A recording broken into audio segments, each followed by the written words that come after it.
Hello, kids. Welcome in. It's the Matt Murphy radio show underway for another day on Super Talk 99.7. Pardon me as I put my microphone condom on. Super Talk 99.7 WTN. We're underway for another day. It's episode 519. Happy that you've decided to join us on this Monday, February 26th edition of the broadcast. It's 2024 for those of you in Aniana that don't know what year it is. We've got lots to do today. I'm excited to be with you. Thank you for being with us. Whatever time you're able to give us, we're certainly appreciative of it.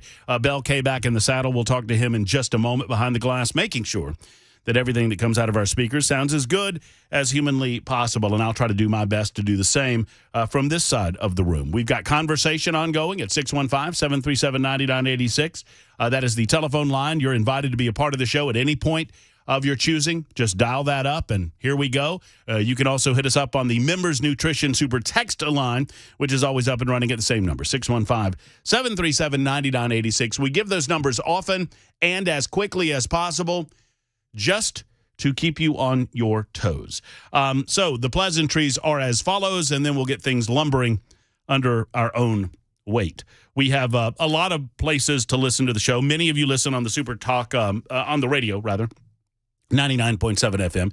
You can also listen on to Super Talk 99.7 WTN wherever you go. You find us on an internet streaming platform of your choosing. If you go to any variety of these things like iHeart or Spotify or whatnot, you just type in Super Talk 99.7 WTN and off you go, anywhere that you stream news, music, or information. Now, you can also download our own app, and that's us exclusively on Super Talk 99.7. Find that at your app store of your choosing. And then there's Super Talk TV for you masochists in the listening audience that want to understand why I'm on the radio. Find us at Super Talk TV, YouTube, Facebook, Twitter, Twitch. Today's episode, 519. Our episodes are always, when he's here, entitled by our illustrious producer, Bell K. We call him Headless Bell because he chooses not to participate on the television side of things, although on very rare occasions, we can catch him. We can catch photographic or video evidence of Bell K that's a lie. Janitor. I do not appear in photos. That is a provable fact. You cannot capture me with photo equipment. Someone thought they caught you when we had the Kinleys in last week, and I tried to explain it to him that was that the janitor or the engineer? I don't know. You don't know? I wasn't in the room when they were. Okay. Well, you don't bother with those things. Speaking of the Kinleys and Mark Allen Barnett, I went over the weekend. You were not able to go. I went over the weekend, had a great time until I went to my car and I had a ticket. Where'd you park? I parked in the City Winery parking lot. Why'd they ticket you? Because I parked at the point where you had to have, you scan and go. Oh. I parked in the scan and go parking. I'm horrible with segments. Like preset segments. Like, Friday Mac Attack we do. Fry J we do. We're pretty good about those things.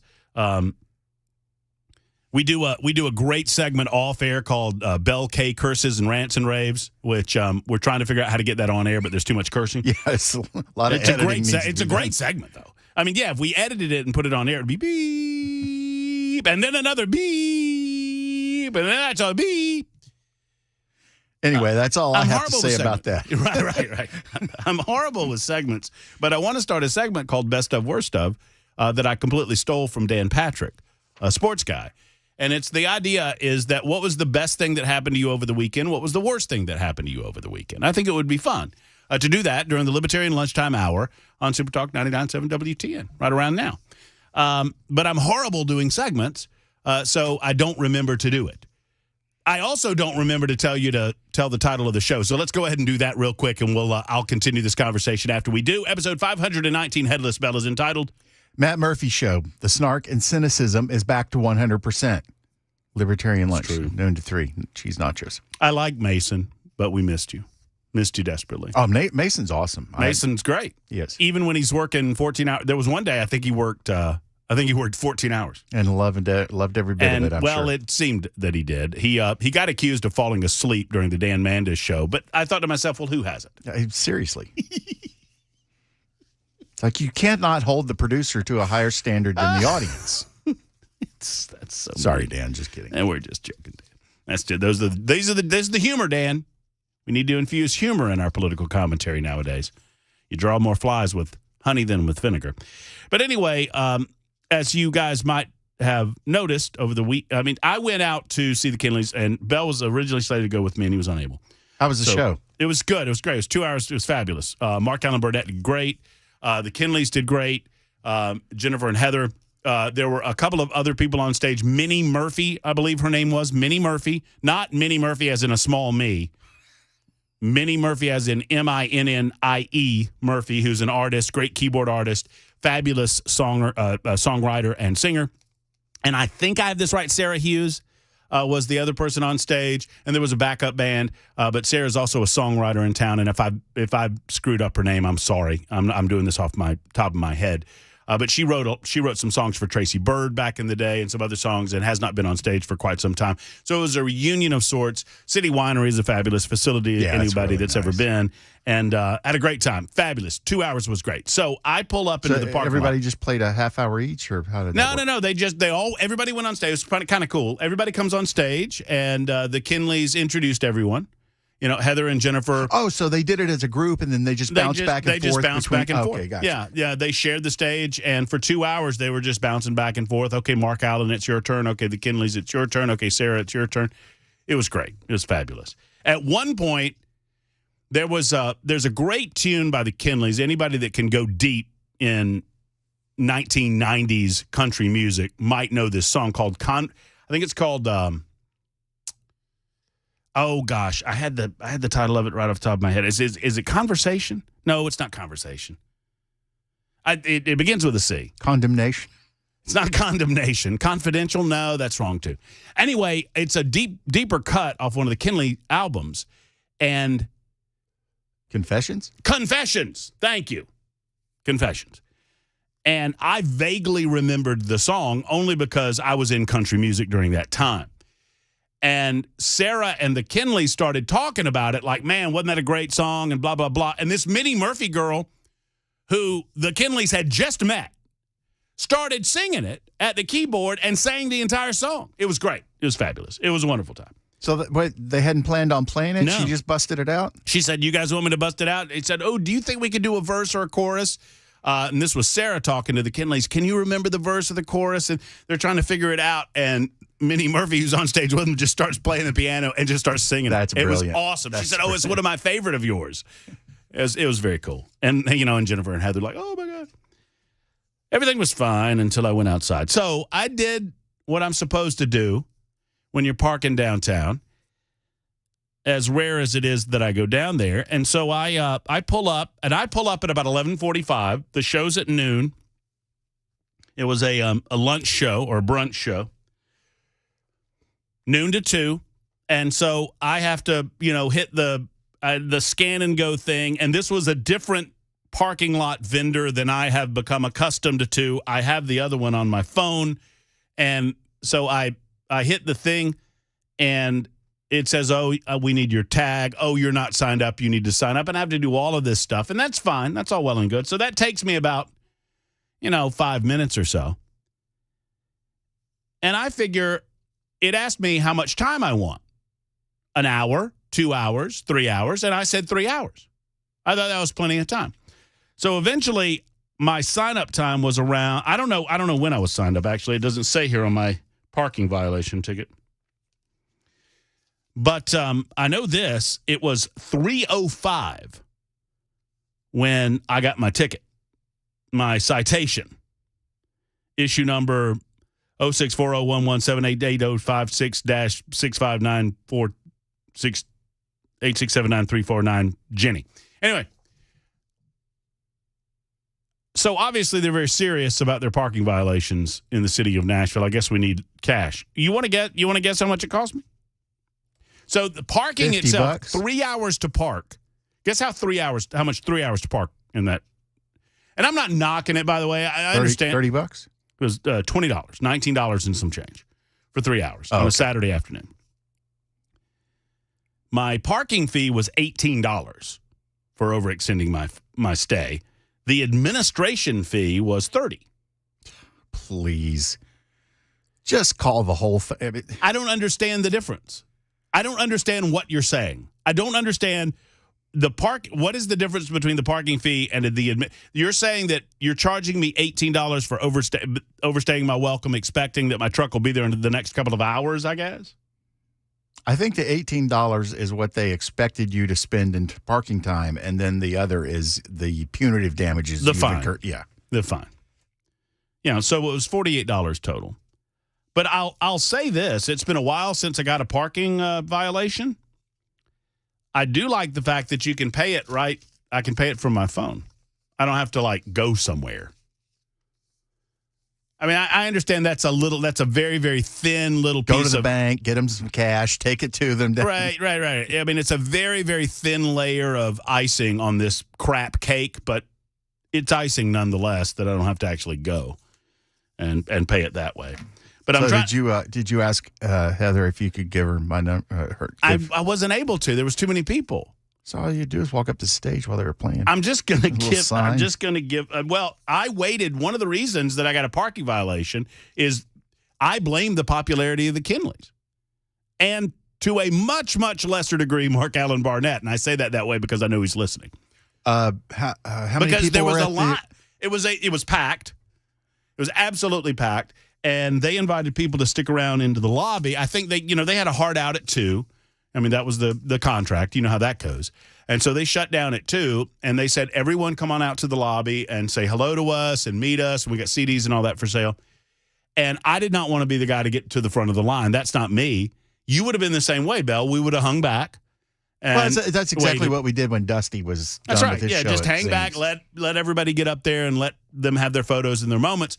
And so I hung back.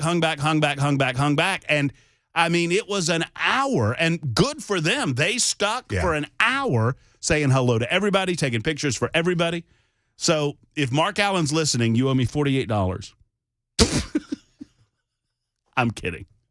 Or Sarah, you can never come on again. it was not. No, I'm kidding, Mark. I've already paid it. It's Sarah Majors, not Sarah Hughes. I think I said Sarah Hughes, and I think that Sarah Hughes was a former United States Supreme Court candidate that didn't go anywhere. Our former weather person, Daphne DeLorean, her husband Josh he's one of 2 mandolin players in the city that gets all the mandolin work. I mean, not dobro work, not mandolin, dobro work. Mm-hmm. And I saw him perform at a show that was exactly the same way, where there was 4 artists that came up, and they just bounced back and forth. He'd do one of his songs, I love that format because it really mixes it up and gives it a lot of variety. Yeah, and it gives the feeling of, and I know some of what they were doing on stage was impromptu, which is pretty cool too. Certainly the Confessions song, is that right? Am I saying that Confessions. Right? Yeah. Was totally impromptu, but a lot of what they did was impromptu. But even if it's not, it gives the feeling of more of an impromptu event. So kudos to Mark Allen for putting all that together, and to the Kinleys, and to Sarah Majors, and to Minnie Murphy, and everybody else at the facility. It was a great time. That was my best of it was a combination of my best of worst of. The best of the weekend was that I got to see that show, and got to see Heather and Jennifer perform again, and got to see Mark Allen perform, and the rest. The worst was Freddie O'Connell took $48 of my money, and I want it back. Next time Freddie's on, I'm going to demand an Andrew Jackson from him. All right, Jonathan Skrmetti, speaking of being on, the Attorney General of the state of Tennessee will join us at 2:35 this afternoon. Jonathan Skrmetti, Tennessee, and by extension, Virginia beats the NCAA for now. That case is ongoing as Skrmetti won, and the Eastern District Court of Tennessee granted Tennessee Attorney General Jonathan Skrmetti's preliminary injunction in his lawsuit against the NCAA and their illegal name, image, and likeness recruitment ban this past Friday. We have Skrmetti on at 2:35 to speak to this, amongst other things. That's coming up. Very excited about that. Nikki Haley at this point, look, all right, Donald Trump wins big over the weekend. It was a big moment for Camp Trump. I was talking to Chris about this during the cross. How many Haley voters do you think you need? Any of them? I mean, I understand that there was a lot of Democrats tooling about in Camp Haley, and she's toast, right? I mean, and it's sad for her. And the only thing, I mean, for whatever good Nikki Haley brought to the table from a political perspective, that's all gone. It's all gone. Nikki Haley is doing nothing but hurting whatever is left of her tattered reputation. Whatever is left of her tattered reputation, she is hurting by continuing this ridiculous exercise, but it's her right. I mean, whatever. I don't begrudge. Yeah, I hear a lot of people talking about, and I'm not judging it, it's just a difference of perspective, is, oh, look at all this money she's wasting. Well, people gave her that money, and they gave her that money for the purpose of campaigning for president of the United States or governor of the state of South Carolina or whatever. So if you give money to a political candidate, you are granting that political candidate access to spend that money in a manner of their choosing, consistent with the law, to get themselves elected. It's one of the reasons that I would never, and I'm on record with this, and I love many of these organizations. I love many of the people that created these organizations. But when you talk about third-party organizations, political action committees and the like, when you talk about 501c3s or whatever they are, for example, Americans for Prosperity. I love Americans for Prosperity. They're good people. Turning Point USA. Seem like a lot of good folks in Turning Point USA, and I know many of them. I would never give money to either of these organizations, yet they ask for it all the time. Now, I don't begrudge you doing so because it's your money. I don't tell people how to spend their own money. But one of the reasons that I would not do that is because, A, I've not fully vetted every aspect of the organizations, and I'm not going to spend the time to do so when I have an easy way to give money politically that doesn't involve third-party organizations, and that is giving directly to the candidates themselves. But also, when I give money from a political perspective, I'm giving you the authority to spend my money in a manner of your choosing. I'm granting you that authority. So I don't begrudge Nikki Haley. I mean, you know, this is a free country. She can do whatever she wants to. She can campaign till the general election for all I care. I mean, she can campaign till election day in November 2024 for all I care. She's wasting money and destroying whatever reputation she had built in South Carolina and otherwise. But I just let it go. And I think Donald Trump is doing a service to his candidacy and moving forward in his campaign in letting it go as well. In other words, it does nobody any good to continue to trounce on Nikki Haley. That is a dead carcass in the road to the White House. It is on to the other dead carcass who currently lives in the White House, and that is Joe Biden. And we'll talk about him next on Super Talk 99.7 WTN. Mr. Wise Guy over here.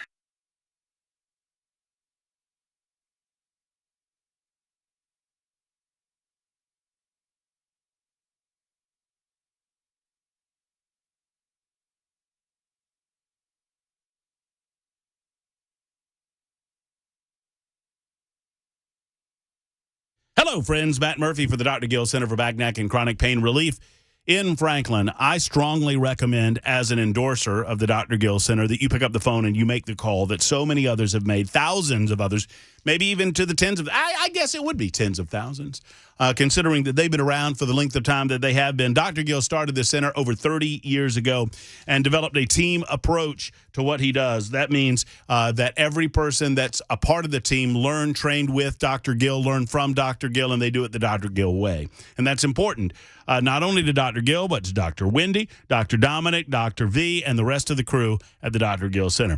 But I'm not only somebody that tells you about them, I'm also a client of Dr. Gill's. I had extreme pain in my back when I came to Nashville, and they've alleviated most, if not all, of that on a day-to-day basis. Sometimes the lower back flares up, but when it does, I know who to call. I know where to go. So wherever you hurt, whether it's back pain, neck pain, knee pain, hip pain, elbow pain, wherever it hurts, they can help at the Dr. Gill Center for Back, Neck, and Chronic Pain Relief in Franklin. Make the appointment today. Make the call today. Stop taking pills and start getting to the root of the issue and solving that pain once and for all. The Dr. Gill Center's number is 615-882-4838. 882-4838. It's the Dr. Gill Center for Back, Neck, and Chronic Pain Relief in Franklin.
The biggest lie in that promo is that Dan Mandis claims to cook. I don't believe that for a second. He's in the bathtub while Amy's cooking. Mark that down. That's the truth. You get the truth on the Murphy Show. Let me tell you the truth about Savory Spice. 2 locations to serve you. 1, Charlotte Pike, L&L Market. Stop by and see them today in Nashville. Also in Franklin.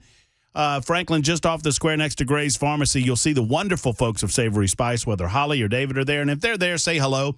But they have a great team of people that can help you find the spice that's right for you. Here's the wonderful thing about Savory Spice. It's not only the incredible spices, the top quality spices that they have on their shelves and the different blends, and they have exotic spices that you don't find anywhere else, and they've got all the salts of the world and all of that.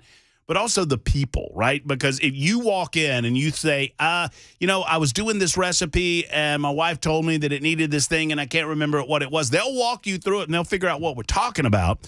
They are knowledgeable enough about flavors and spices and whatnot. They can point you in the right direction. Or if you just have a concept in mind, they can help you there too. Plus, they have great gifts to give the loved one in your life, especially if you know somebody that cooks and their birthday or, whatever, a special celebratory day is coming up.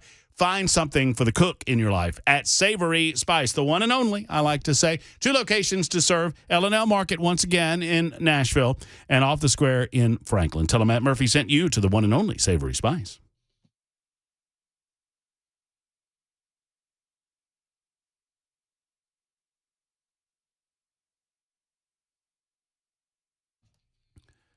Super Talk 99.7 WTN. It is Matt Murphy. The Matt Murphy Show is in progress. You're welcome to be a part of it by dialing us up at 615-737-9986, 615-737-WWTN. You can also find us on the Members Nutrition Super Text line. I feel like we're back at full song. No offense to Mason Fleming, but Belle K's back in the house after a couple of days of vacay. Hope you had, where'd you go this time around? You always go somewhere exotic. Columbia. No, that's what we should start doing, is that every time you have a day off, we could figure out a different place that you've gone. Well, normally, like all three weeks of vacation last year, I went to Dallas to visit friends. Uh-huh. And this time That's where, by the way, that's where Belle K's friends live.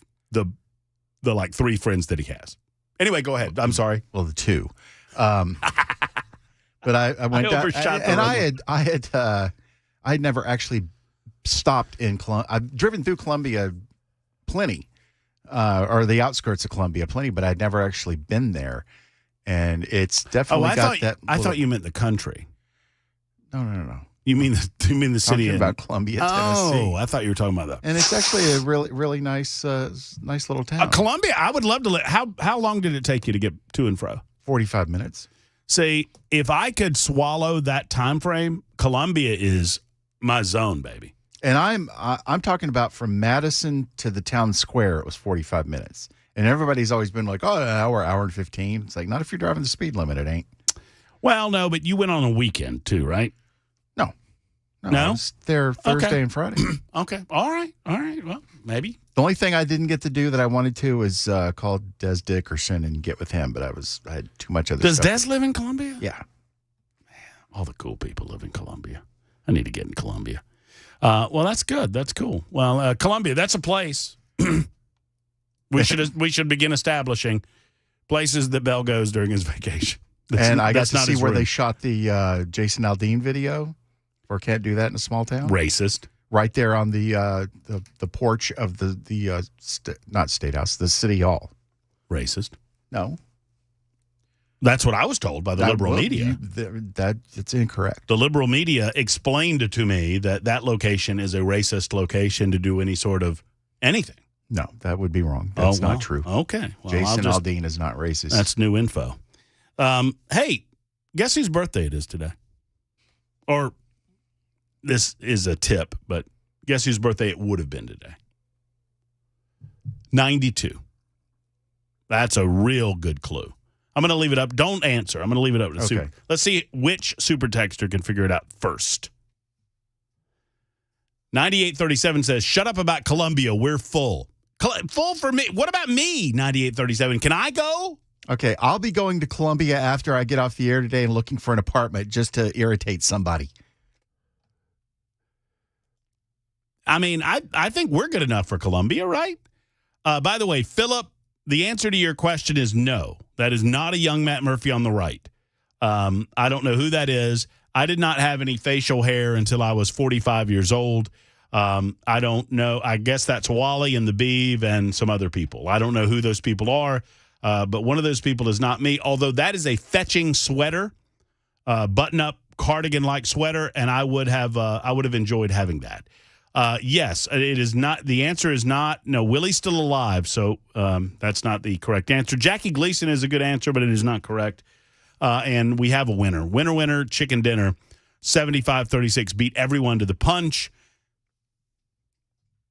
And many, many of you have the answer now. Maybe we will grant the answer via bumper selection when we return. It's 12:32 on Super Talk. Also, when we return, I'll pay this off. Joe Biden. See, Gavin Newsom says that Joe's age is an asset. We'll play some of Joe Biden's finest assets from over the weekend next on Super Talk 99.7 WTN.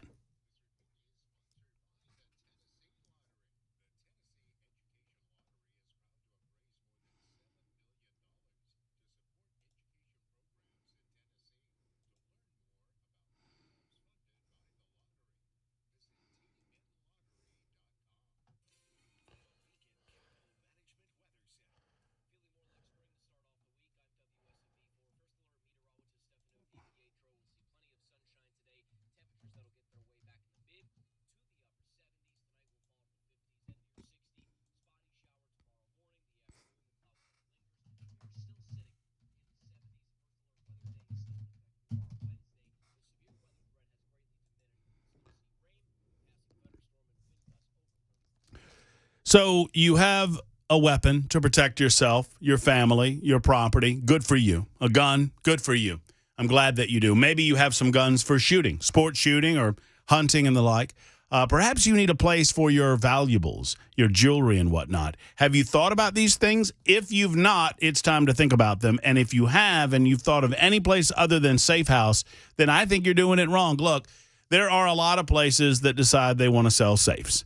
And they buy like 3 safes or 4 safes, and they put them in the corner. And every 5 months, somebody comes along and says, ooh, you have safes. And they don't know where the combinations are. They don't know where the instruction booklet is. And if they deliver to your house, they're probably using third-party vendors. And that means they don't know who these people are. They have no idea where they came from. Well, if you deal with Nashville Safe House and Mark and his team, it's what they do. You pull up to the business on 4th Avenue South, and it says safes and vault doors, and that's about it. Now, they have biometrics. They have different types of safes, different sizes of safes. I mean, anything that comes with a safe or a safe accessory, they've got all of those things. But that is their focus of energy, and it is why they are the finest safe dealer, dare I say, in the United States of America, nay, the world. Safe House. Go by and see them today. Whatever size you need, they've got it in stock. Whatever style you want, they've got it in stock. They've got great discounts available for you right now, and they're always sales tax free at Nashville Safe House. Stop by and see them, 4th Avenue South, across from City Cemetery. Tell them Matt Murphy sent you to Nashville Safe House.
Hi.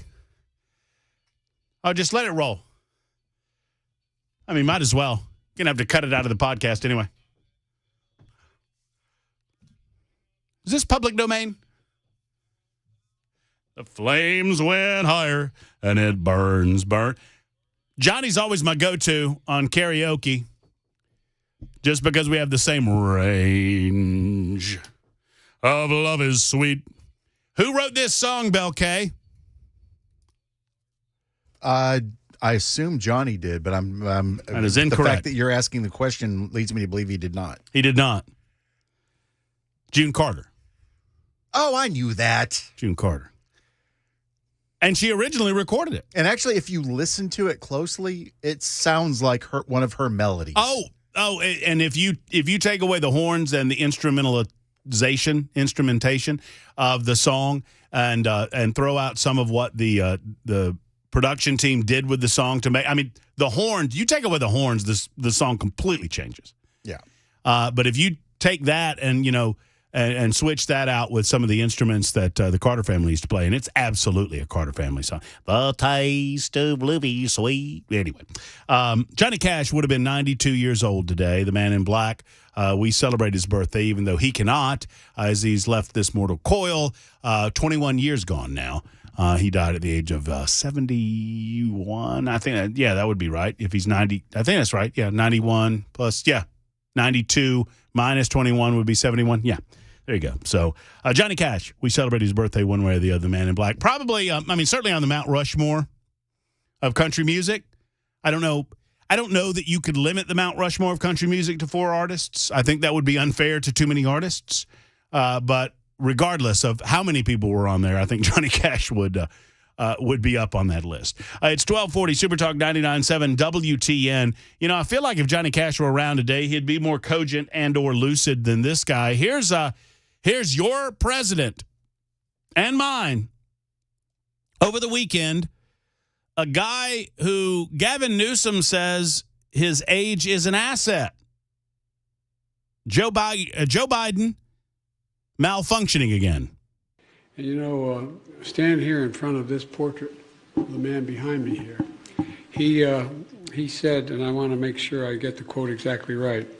He said, the better angel, he said, we must address counsel and address the better angels of our nature. And we do well to remember what else he said. He said, we're not enemies, but we're friends. It's in the part of the Civil War. He said, we're not enemies, but we're friends. We must not be enemies. Folks, and I've been around, I know I don't look it, I've been around a long while. And I mean this sincerely. I do too. Politics has gotten too bitter. Oh, has it now? Oh, that's unfortunate. Thankfully, he had nothing to do with it getting bitter. Where am I? What's going to happen to me? So, I don't think he knowingly has anything to do with it getting more bitter. I mean, Joe Biden wouldn't know his butt or couldn't find his butt with a flashlight and a compass and 2 helpers. The quote that Joe Biden was attempting is as follows. And by the way, understand something. I'm going to play this clip for you again. He had this written down. Like, make no mistake. And once again, I remind you, I try to do this every time we play a clip of the President of the United States who's running for another term in office. This guy wants to be president for the next 5 years. 5 years. Not that anyone believes he could last that long, but 5 years. This is the best that Joe Biden's going to be. Someone dressed him. They got him in a tuxedo. They kept him up past his bedtime. They pumped him full of whatever drugs they need to get him going, and they shuffled him out on stage. And they handed him a script, and they gave him a teleprompter. And all he has to do, the power behind the throne says, all you have to do is read from it. And they gave him this quip that he was to make offhand regarding Lincoln behind him, who's, I I would suggest, whose name he could not remember at the time that he made reference to him. And then they handed him the quote. The mystic cords of memory stretching from every battlefield and patriot grave to every living heart and hearthstone all over this broad land will yet swell the chorus of the Union, when again touched, as surely they will be, by the better angels of our nature. Here's Joe Biden's version. Stand here in front of this portrait of the man behind me here. He said, and I want to make sure I get the quote exactly right. He said, the better angel, he said, we must address the council and address the better angels of our nature. And we do well to remember. So I think what Joe said there, I think it's important that we break this down. I think what Joe said there was, we, the better angels, we must address the council and adjust to the better angels of our nature. I think that's what he said. And we do well to remember what else he said. He said, we're not enemies, but friends. And this is in the middle of in the part of the Civil War. We're not enemies, but we're friends. We must not be enemies. It appears that this quote is lifted from the first inaugural address of Abraham Lincoln, in which he said, we are not enemies, but friends. We must not be enemies. Though passion may have strained, it must not break our bonds of affection. The mystic cords of memory stretching from every battlefield and patriot grave to every living heart and hearthstone all over this broad land will yet swell the chorus of the Union when again touched, as surely they will be, by the better angels of our nature. Lincoln gave the speech in March of 1861 during his first inauguration, more than 1 month before Confederate troops fired on Fort Sumter, starting the Civil War, not in the middle of the war, as Joe Biden suggested. I don't know, man. I think you might want to. He was there to listen to the speech. I think you might want to pay attention to what he said. I knew that someone. I didn't think it would be you, Bell, but I knew that someone would challenge me on this, considering that he was there and I was not. And I get that. I understand that, but I feel comfortable that the documentarians who were there writing down the words spoken by Lincoln had a better memory than a youthful Joe Biden who was milling about Washington, D.C., already sniffing his first government job at the tender age of... You're going to say already sniffing his first Well, child's I mean, that too. I mean, pretty much the same thing when it comes to old Joe. You got to keep laughing to keep from crying. And stand here in front of this portrait of the man behind me here. He said, and I want to make sure I get the quote exactly right. He said, the better angel. He said, we must address the council and address the better angels of our nature. And we do well to remember what else he said. He said, we're not enemies, but we're friends. It's the middle. I probably shouldn't break this down too much because we all know. But right there in that quote, so Joe Biden was reading from a script, and he did not know what was a part of the quote and what was not part of the quote. And when he was reading there, we do best to remember, that was something that he was supposed to say in contemplative reflection of the quote. Instead, he thought he was quoting. He thought he was still quoting the quote. In other words, what I'm expressing to you is that Joe Biden he's a good enough, he's been on stage long enough that he does not have to have a functional brain in order to know how to act standing in front of a podium. And that's all he's doing. It's performance art. And it is frightening as hell. Joe Biden doesn't know what's going on. The lights are on, but truly nobody's home.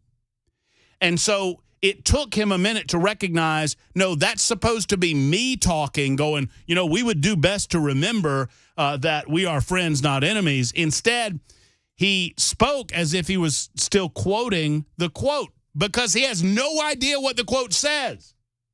I don't know if he ever did, but he certainly doesn't now. He said, the better angel, he said, we must address the council and... He can't even read, man.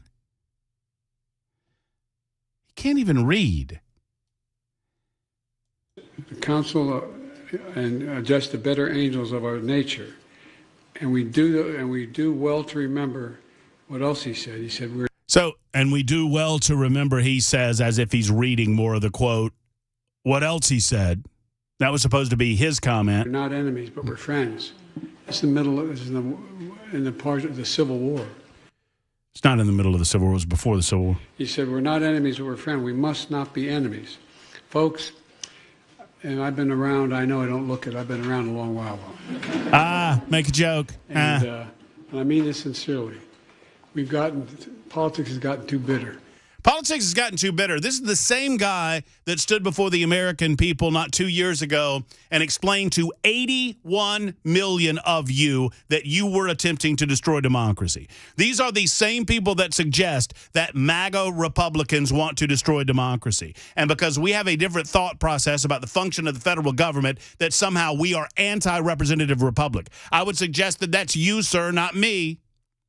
Don't talk to me, if you're a Democrat, about division of this country. You want to suggest that law-abiding citizens peacefully protesting are somehow anti-republic, yet you allow carte blanche when it comes to your side, raiding and looting and destroying major metropolitan areas across the United States of America. You sit silently by while the BLMs of the world and the Antifas of the world destroy major cities, yet you let 20 or so knucklehead cosplay, ridiculous neo-Nazi, gross, disgusting pieces of filth trash up Nashville for a hot minute, as they are legally allowed to do. And that's the end of the planet.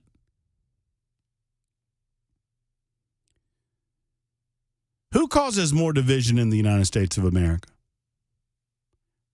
I don't know. Politics is divided nowadays because finally I see conservatives and Republicans and libertarians alike fighting back against the growth of belief within the leftist movement that socialism is the answer. That's where they're all going, all of them.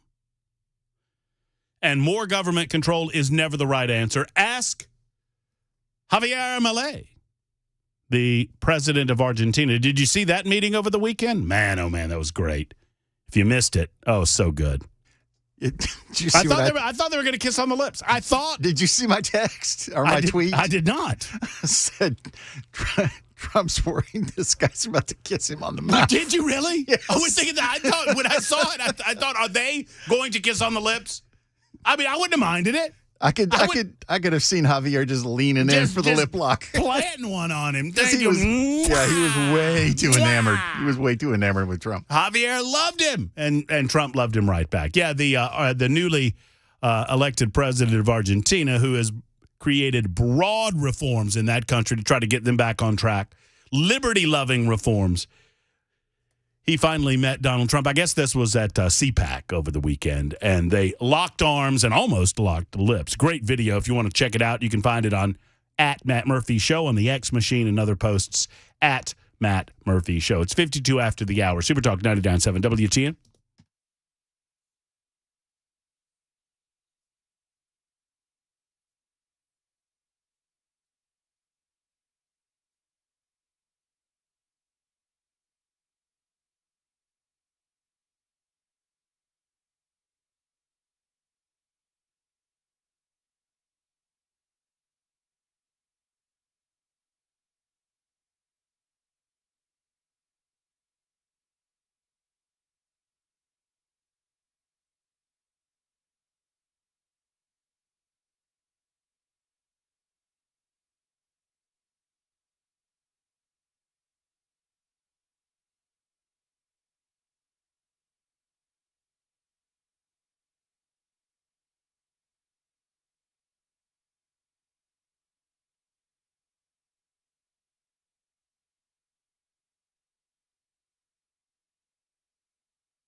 I just found another reason to be in man love or have a man crush on Argentina's new president, Javier Milei.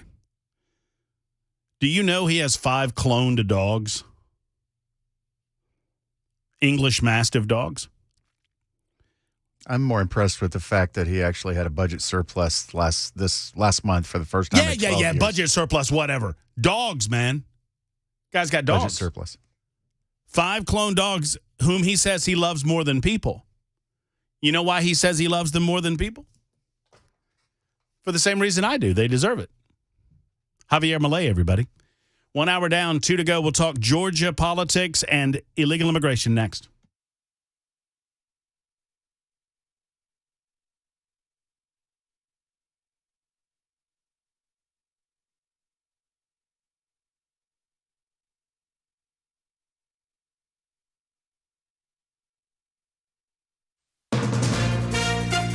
From ABC News. I'm Daria Albinger. Is it a violation of the right to free speech? The Supreme Court is looking into laws passed by a couple of Republican-led states that would sanction social media companies for censoring political views. The case involves state-led efforts to prevent online censorship, with conservatives complaining their views have been suppressed. But conservative Justice Brett Kavanaugh told an attorney defending Florida's law that he'd misread the right to free speech. You left out what I understand to be 3 key words in the First Amendment, or to describe the First Amendment, by the government. Other justices suggested the case should be sent back to lower courts for further review. Stephen Portnoy, ABC News, Washington. President Biden will head to the southern border later this week. President Biden will travel to Brownsville, Texas on Thursday to meet with U.S. Border Patrol agents, law enforcement officials, and local leaders. During his border visit, the White House says the president will keep up his pressure on House Republicans to provide funding for more Border Patrol agents, asylum officers, fentanyl detection technology, and other security measures. Karen Travers, ABC News, Washington. Former President Trump will also visit the border on Thursday. He's going to Eagle Pass, Texas. Students walked out of Oklahoma's Owasso High School today to protest the district's response to the death of Nex Benedict. The non-binary student died earlier this month, the day after reportedly being attacked by classmates on campus. I think it's an absolute tragedy that we can do this to our own children. Oklahoma law enforcement say the probe into Nex's death continues. In New York City today, John Giovanni, Robert Kirkpatrick. Survivors, first responders, and lower Manhattan residents gathered outside the 9/11 Memorial and Museum to mark the 31st anniversary of the 1993 bombing at the World Trade Center. Just before the hour, the Dow was down 48 points. You're listening to ABC News.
Friends, it is that time of year. I'm here to tell you, and I know that you don't want to hear it just yet because it's still February, but it is time to call Jeff Eddy and Efficient Heating and Cooling and schedule your AC appointment. Dun, dun, dun. I know. I know it seems early, but it's not really. And odds are Jeff can get out to your place and he can make sure that everything's running as it should, because here's the last thing you want to do. The last thing you want to do is to get to one of these days where it's, 38 degrees in the morning and it's 74 degrees in the afternoon, and you decide to pop on that AC in the afternoon and you got all that dust and that dander and that winter smell coming out of your vents. You want to avoid that winter smell. You want to avoid that dust and dander. You don't want to put the health of your family at risk. You want to call Jeff Eddy and Efficient Heating and Cooling. Look, I like to say it this way.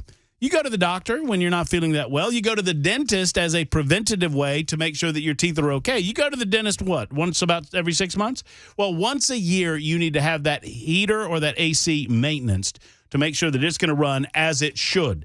And it will grant you further life out of that unit. You won't have to replace it as soon. Now, when the replacement time comes, they are a diamond contractor with Mitsubishi Electric and an elite pro partner with Rheem. They can help you in that regard. But let's avoid that for as long as possible. And you never get charged over $125. Oftentimes, it's much less than that with Jeff Eddy, but never over $125 when it comes to your residential maintenance, meaning no matter how many units you have, that's the hard cap on the price. Call Jeff Eddy and Efficient Heating and Cooling, 615-784-4424. 784-4424 for Efficient Heating and Cooling.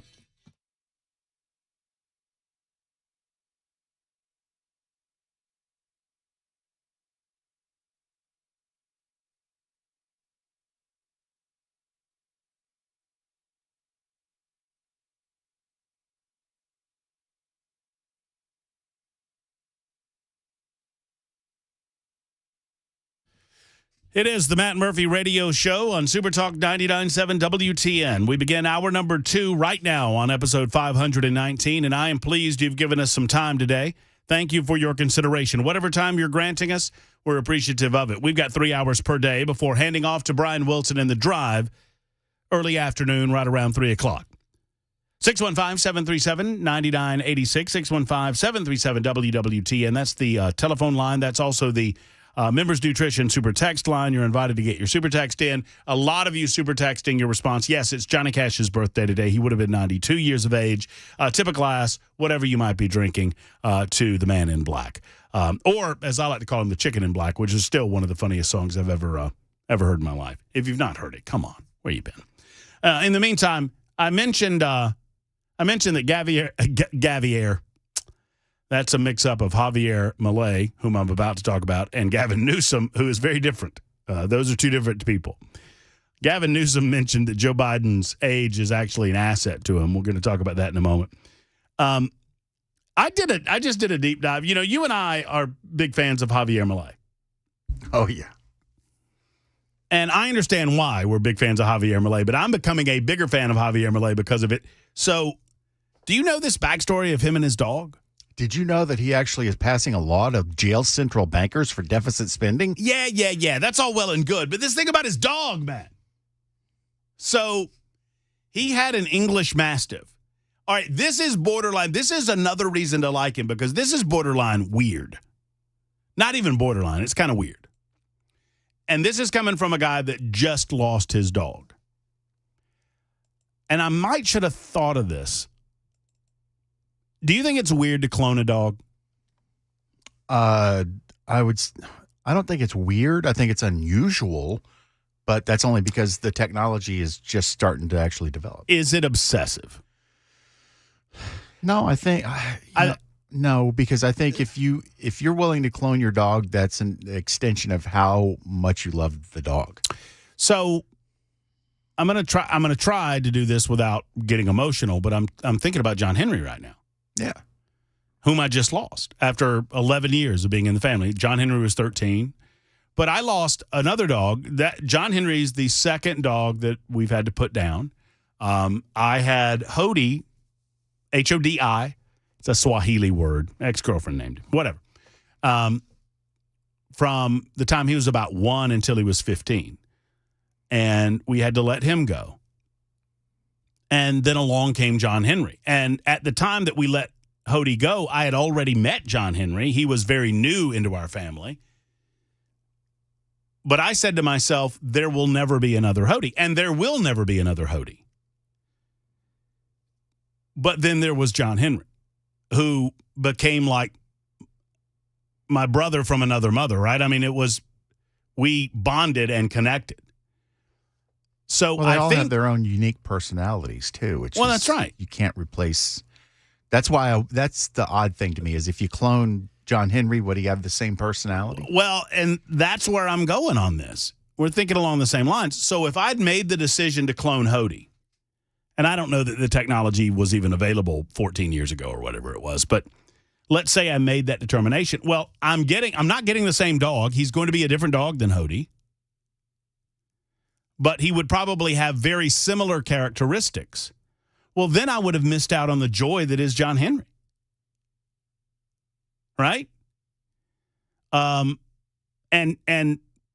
John Henry was a completely different dog than Hody. And Mrs. Beasley is I just feel like there's enough out there. I think that it relates to a fear that you will never have that bond that you had with the current animal again. You will never have that same type of bond. I say that to say all this. Javier Milei, and if you don't know who Javier Milei is, look it up. He's the brand new Argentine president. He is a libertarian thinker, and he believes in the libertarian philosophy of government, and he is responding in said fashion as president of that country, and he is going to turn Argentina around and make Argentina an example of what a government serves best, that serves least philosophy can truly do to a people that are ready for it. Only a people that are ready for it. And sometimes you have to hit rock bottom in order to understand that. But the people of Argentina are very ready, and they're getting it. So he lost his dog in 2017. Conan. He named his dog Conan the Barbarian. And he is well documented as being very protective of his animals. And he said on record that he liked dogs more than he liked people. And I do too. I say that all the time. And people ask me why, and I tell them because they deserve it. They're clearly more deserving of my love than human beings. Milei says that he loved his dog more than people because his dog was one of the few people that did not turn on him at any point in his life. That's that ultimate, bond and creation of love. His first dog was an English Mastiff. I mentioned this, named for the movie Conan the Barbarian, was named Conan. He said it was the love of my life. Milei, 53-year-old who's never been married or had children of his own, spent Christmas and New Year's oftentimes alone with Conan, both sipping champagne. And according to the popular biography of the Argentine leader, in a 2018 interview, Milei said Conan was the only one not to betray him during a difficult spell in his life, along with his younger sister, Karina, who happens to be Secretary General of the President's office. So when Conan died, or Conan, I think I'm saying it wrong, Conan, one way or the other. When he died in 2017, it traumatized Milei so much that he had Conan cloned and had 5 dogs created. And so now he has 5 dogs. The procedure cost, you want to guess? $50,000. It's a good guess. Are you guessing? I kind of have a little bit of... You cheated. No, I have somebody who investigated cloning their dog. It was $50,000. It's exactly the cost. So, I won't get into the fact that Milei has also offered that at one time he believes he was a Roman gladiator and that Conan was a lion. But that being neither here nor there, he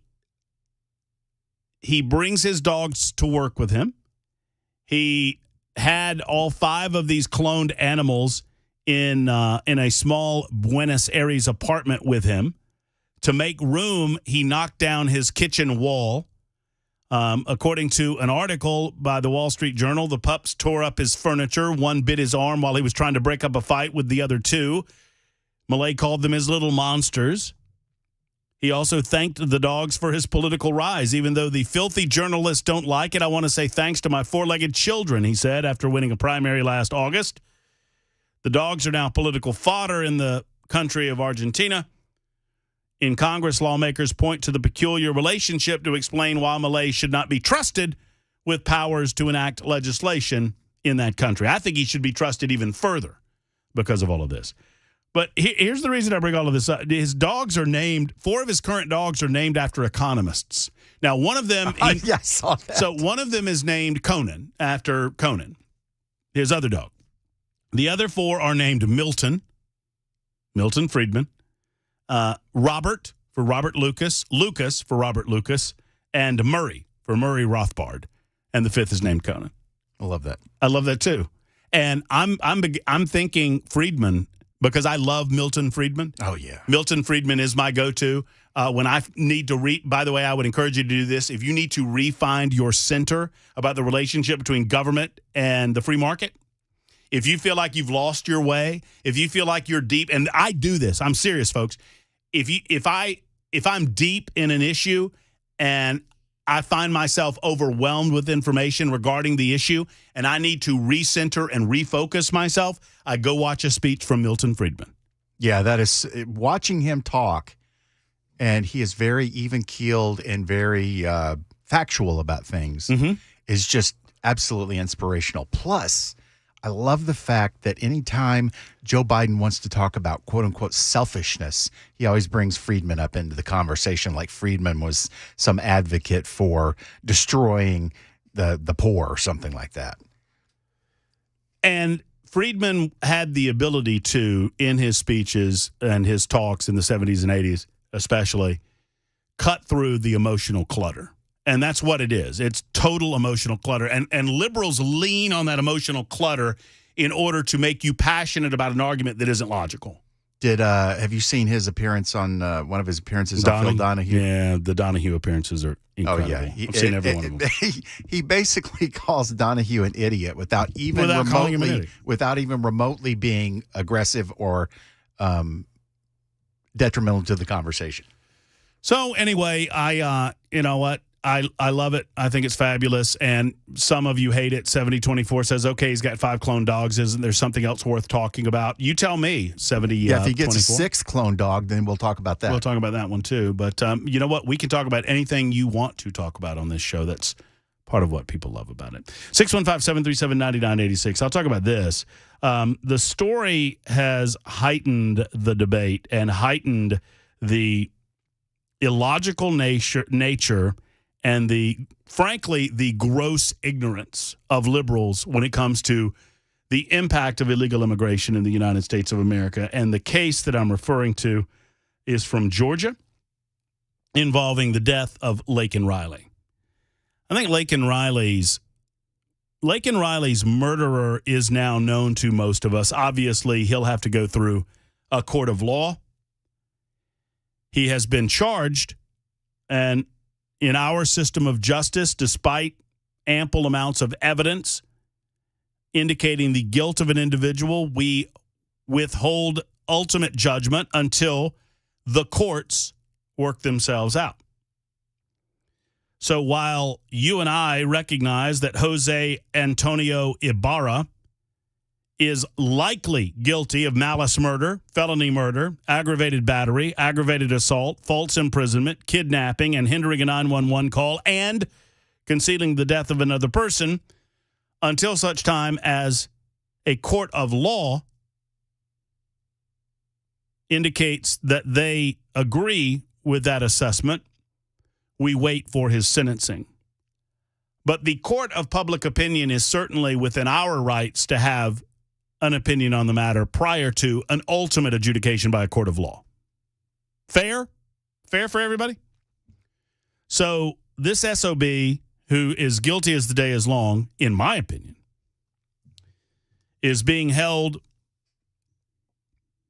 in the state of Georgia. By Sunday, yesterday, Immigration and Customs Enforcement confirmed that Ibarra entered the United States of America illegally in 2022.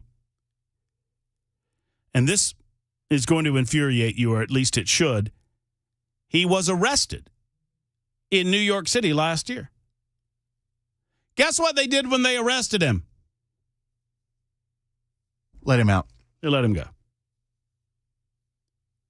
They let him go. Probably with no cash bail. That's exactly right. He was arrested for threatening and assaulting a 17-year-old in the city of New York. Well, why would you think that could potentially lead to murder? You know what the Associated Press referred to him as over the weekend? An Athens, Georgia resident. Okay. What a bunch of pigs. I don't know how else to say it. That word just came out of my mouth. I don't know why it did, but that's what came out of my mouth. Sometimes I just let the thoughts flow. It's one thing to have a difference of opinion on the matter of immigration policy. It's another thing to recognize the difference between border security and our immigration policy. I'm going to try to be as dispassionate as possible, because if this doesn't infuriate you, Laken Riley died at the hands of Jose Ibarra, but she died at the hands of many, many other people. There was one individual that held the instrument of death, but there were many people responsible for putting her in that position, to include the political left, to include Joe Biden, to include us as an American people, not being willing and able to facilitate a decisive action that would have prevented this individual from being in our country. We cannot prevent every death in the United States of America at the hands of an assailant, but we can prevent some of them. And sadly, the only reaction we get from the political left when we bring this fact up is, oh, there are people that die every day. And every jogger, there were actually people over the weekend arguing that she should have known better. That's like telling a rape victim, why'd you wear that? It's exactly what it is, Bell. Well, didn't you know how they were going to react to you in the bar when you wore that fancy outfit? It's gross. Leftists on MSNBC were arguing that every jogger knows. What was this woman doing jogging by herself? Every jogger knows not to jog by themselves like that. What are you suggesting? Now, I'm not telling you that in the real world that you shouldn't have in the back of your head a contingency plan. Obviously, you should. I'm also not here to blame the dead for the actions of the living who were directly responsible for her death. How about we tackle this issue in a manner in which we strive for a society that women don't have to consider jogging alone or jogging in the wrong type of clothing, for fear that an illegal alien is going to come out of the woods and attack and kill them. Instead, what we're told by the political left, because they are ashamed to face the nature of their political position. And that's what it is. And if you weren't, you would call this radio show and tell me where I'm wrong. Are you ashamed to face the results of your political position? This is one of them. There are thousands of others. This is a mere example of the stain on this country that has been going on a lot longer than Joe Biden's been president, and Donald Trump tried to tackle it, and what has he gotten for his efforts? One of the reasons that people like you and me forgive Donald Trump of so much is because he went after some of these sacred cows in a way that exposed the political left for what they are. They're shameless oftentimes and soulless if they cannot recognize how there is a direct connection between the open southern border and the death of Laken Riley. How can you not put those dots together? And the only way that they avoid it is to say, well, you know, obviously joggers know better than this. Well, she didn't, so are you blaming her on some level? And there are people that die every day. You know, talking about this in those terms is wrong, Matt. Well, she didn't have to die. Not that day. Not by him.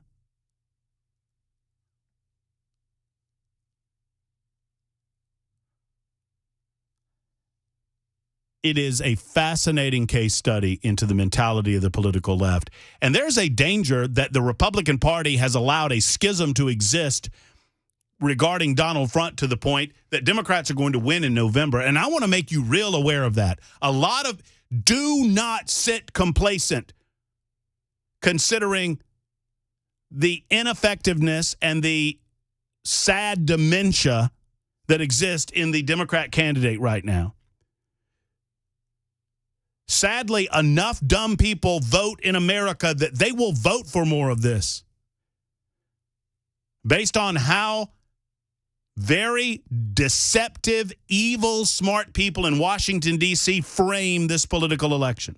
Because they are in the midst of trying to convince stupid people that it's Republicans that don't want to stop illegal immigration, not the Democrats. More on that in a moment. I got a lot to say on that, too. I'd love to hear from you. I hope this is the content that 7024 was looking for when he criticized us talking about clone dogs. Let me know, 7024. It's Super Talk 99.7 WTN.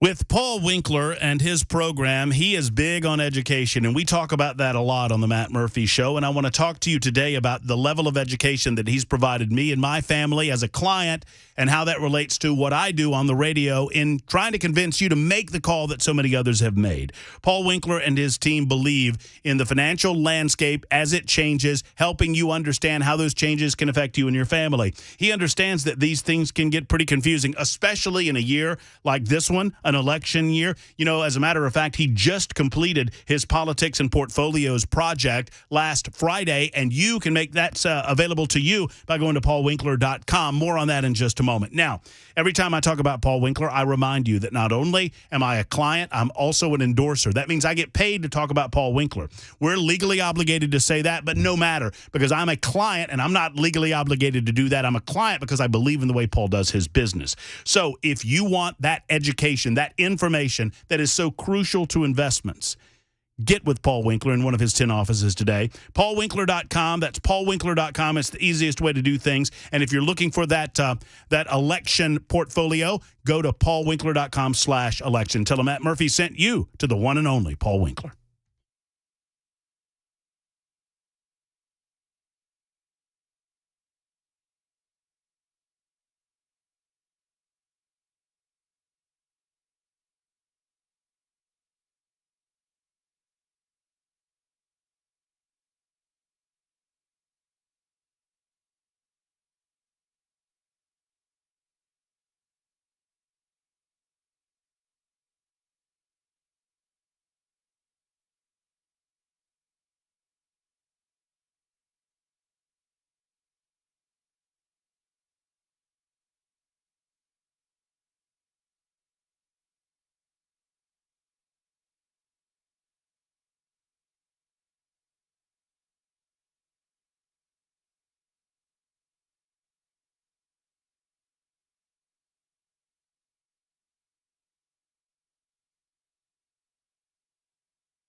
So here's a question for you.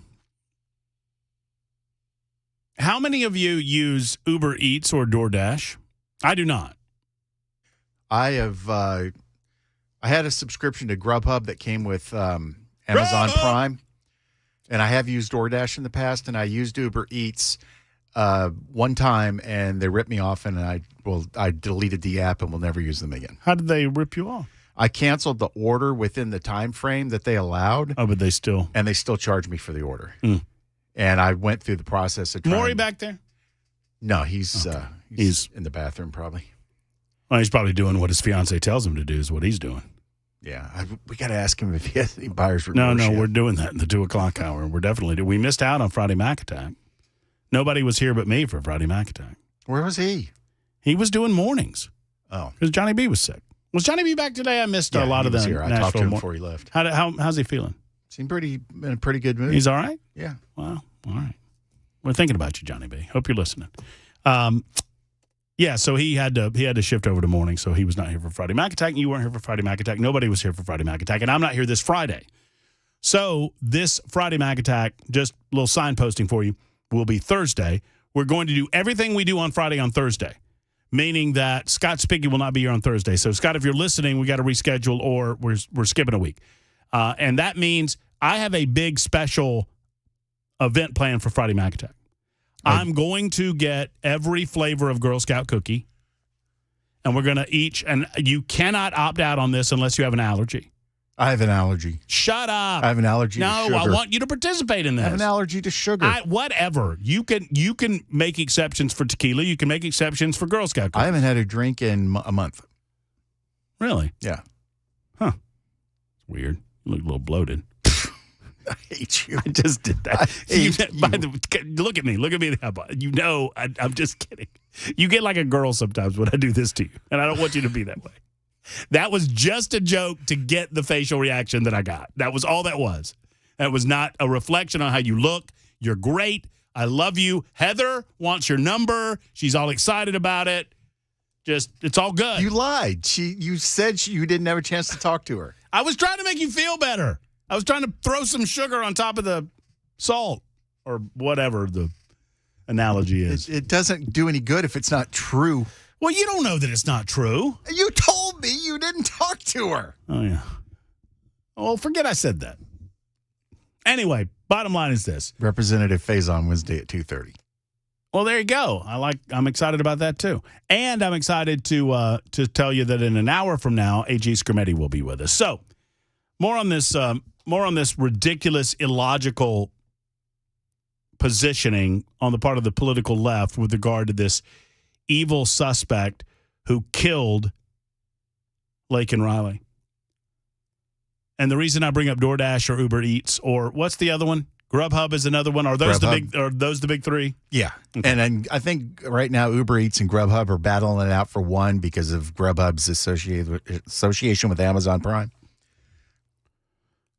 Oh, so I can get Grubhub. Do I have to sign up for any of these things? I'm so ignorant on any of this.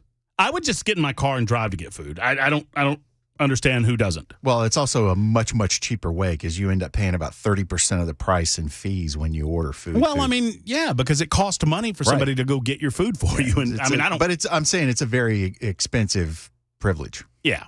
I mean, yeah, it costs money to get it delivered to your door. Sure. Okay, so here's the question. How did an illegal alien who got through the lack of border security under Biden's America and made his way to New York City, how was he being employed by DoorDash and Uber Eats? How is that a thing? Do contractors have the same evidentiary responsibilities that an employee would? You know, it's a great question, Bill. The Venezuelan migrant accused of killing the Georgia nursing student, Laken Riley, came to the United States illegally in September of 2022. He was cut loose from El Paso, Texas, from a processing facility after just a day. A day. Ibarra, 26, and others crossed over on September 8th. They were put on a bus to the Big Apple, where Ibarra worked for DoorDash and Uber Eats. Ibarra was charged Friday with the kidnapping and killing of the Augusta University junior. I don't think you should. I don't think you should support a company that hires illegal aliens unless they explain to me how this happened.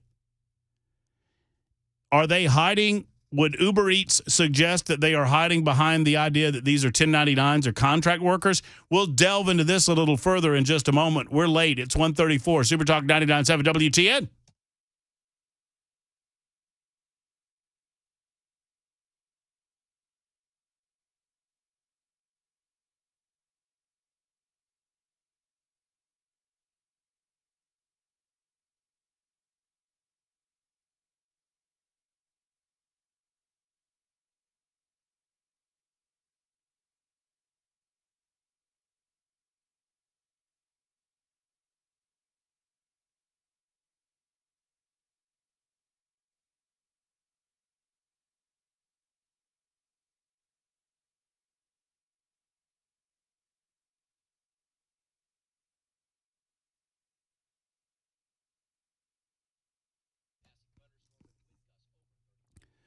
Let us talk about the world-famous Glock Store and the different ways that you can utilize the Glock Store.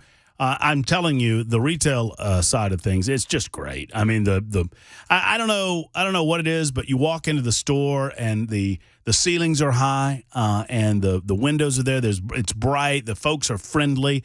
They have so many different cases. They have a selection unmatched in the industry. I don't know of a better selection of guns, be it handguns or long guns. They've got them.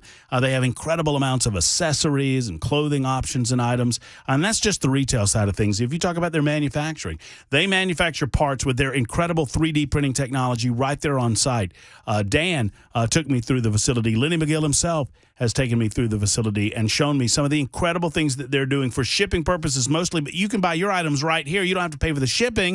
You can get them installed with one of their qualified gunsmiths, which is yet another aspect of the store that they can help you by making sure that your weapon is operating to its full capacity, and if you have any problems with it, they can solve some of those problems that you can't tackle. And then, of course, there's the Shoot 270 rooms. Rooms, mind you, not lanes. They believe and they understand that life happens in rooms, not lanes. So you should train in rooms where you have a field of vision. That's the 270 side of things. Ask them how a qualified trainer can help you. And by the way, you can still get in on that couples relationship shoot. So if you sign up for two, you pay for the price of one with a trainer at a shooting room at shoot270.com. Go to glockstore.com or shoot270.com. Tell them Matt Murphy sent you to the world famous Glock Store.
Super Talk 99.7 WTN. Matt Murphy, you, until 3. Thank you so much for being around with us. Discussing, for the better part of this hour, this awful case out of Georgia, which came to a head late in the week as it was determined the individual responsible, or at least accused, allegedly responsible for the death of Laken Riley, was here in the United States of America illegally. This is not a singular one-off example, and it's important that we note that. There are many aspects of this that are infuriating, but it should be noted that a lot of people in the shadows are being killed by illegal aliens on a daily basis. A lot of people are being smuggled by illegal aliens on a daily basis. A lot of people are dying from fentanyl, which is smuggled by illegal aliens on a daily basis. And here's my point for bringing all of this up. The political left doesn't want to solve this problem. If they did, they would. They think that it's more important, and I'm sorry if this hurts you, lefties. And I know that there's many of you that listen. You don't admit it, but you do. And I hate it if it hurts your feelings when I tell you this. Joe Biden is indirectly responsible for the death of Laken Riley and thousands of others. Tell me how I'm wrong. He very dramatically and boldly, on the second day he was in office after his inauguration the day before, signed, 15, 20 executive orders dealing with the matter of southern border security? Stopping construction of the border wall. He proclaimed it. He was proud of it. We all told him what would happen if he did it. All of us. And even the left knew what would happen. And they allowed it to happen. He created that honeypot. Don't believe me? Ask the people crossing the border, those that have been interviewed by organizations, not just Fox News, but others, including #NeverCNN, believe it or not. Joe Biden. They don't travel the miles. They don't spend the money for the mules if they can't get in. It is a fascinating thing to watch half the country try to defend this. And as 3064, God bless you, you took the words right out of my mouth. It is amazing to me that the entirety of the United States of America is not collectively screaming at the top of our lungs for this to stop. I have been telling you since I've been in Nashville, because I've been saying it for a lot longer than that. And I just want to remind you, and I know many of you have already heard it, but for the newbies in the audience, there are two existential threats present right now in front of us. One is long-term and one is short-term. The long-term existential threat to the United States of America is our debt. We cannot survive it. At least we cannot survive adding to it. The largest existential threat facing the United States of America and the eradication of the country that we understand it to be is the flood, the invasion of illegal aliens that would attempt to water down our way of life. They will not become America. America will become where they come from. And this is not a xenophobic take. This is a reality of life. This is a reality that if you do not ask of these individuals that they earn their way in, they're not going to bring with them the attitude that they need to work to keep what they have earned. That is basic human psychology. So even those that don't run around killing people are a part of that overall problem of the watering down of the United States of America and the existential threat that this creates. Joe Biden did not stalk and kill Laken Riley, but he may as well have. His presidency and the disaster that it has been, the disastrous decision that was moving away from Trumpian policy regarding the southern border and the only reason he did it, well, he did it because it was Trump. He did it because they wanted to water down congressional races.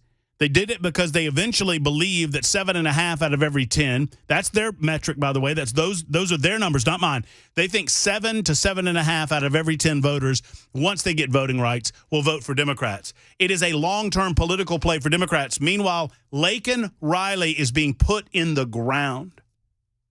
Her families are crying. Her loved ones are suffering. She represents thousands of other families that do not get reported on in the news. MSNBC is a disgusting piece of filth. CNN is a disgusting piece of filth. Why do I say that? Because they choose not to report on the suffering of these families because it doesn't behoove them from their political narrative. It makes me sick to my stomach that they choose not to show the suffering of American people because that suffering is at the hands of illegal aliens.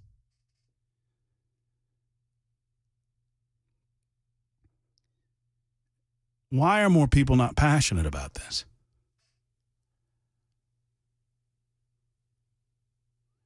What can I do to help? What can you do to help?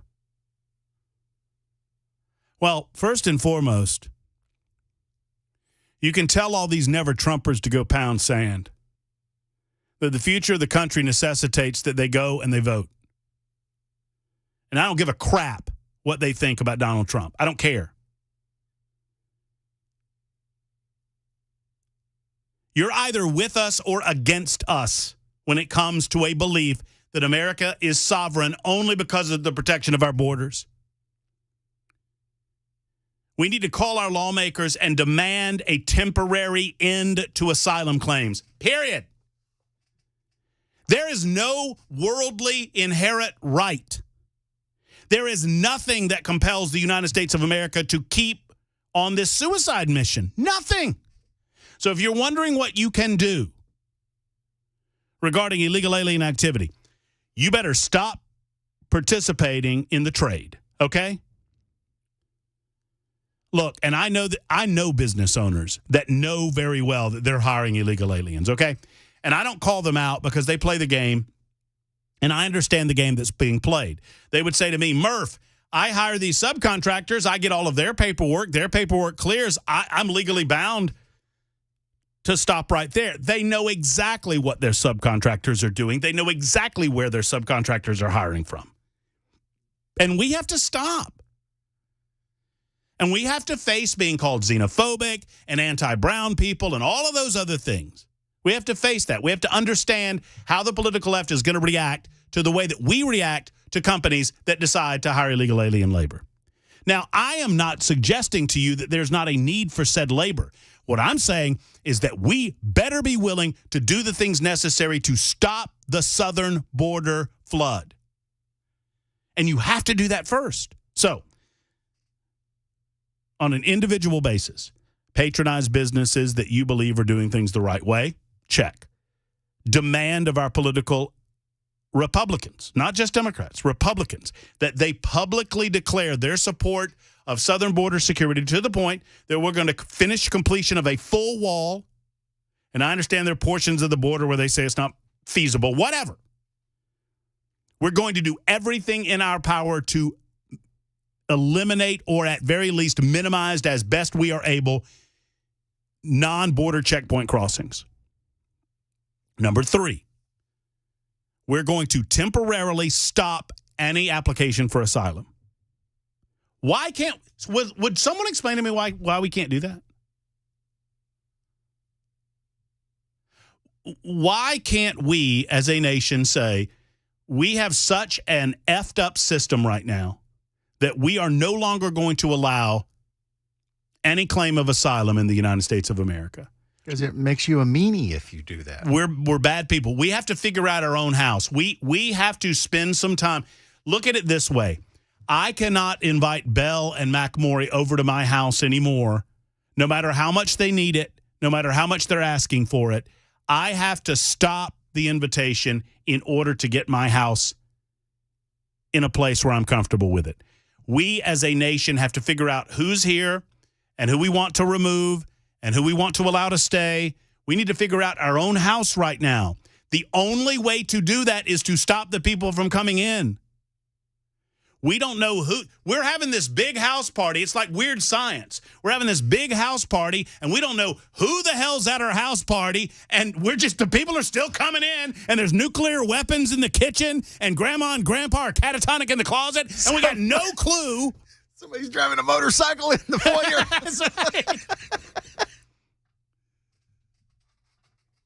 Is this your party? Remember he said that? Are you going to tell all these people that you took a shower with a beautiful girl wearing your jeans? Sorry, that's not my fault. That's Belka's fault. If you know, you know, and you're laughing. And if you don't, you're like, what the hell? Who just hit Murphy on the head?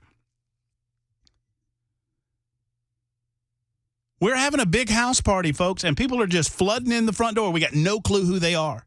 And they are trashing the joint, man. They are trashing the place. Even those that like us, they don't even mean to. They're not bad people.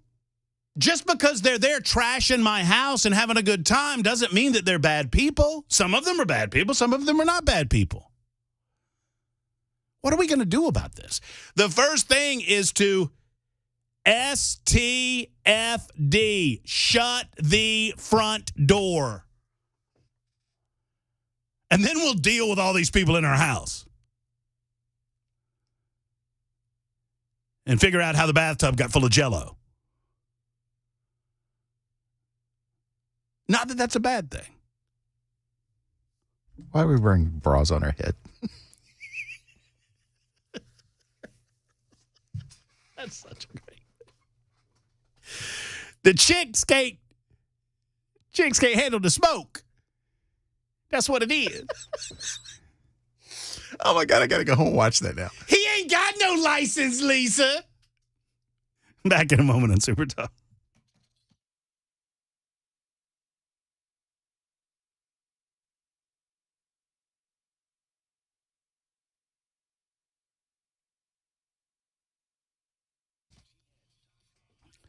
USS stands for United Structural Systems. Let's talk about that for a moment, friends.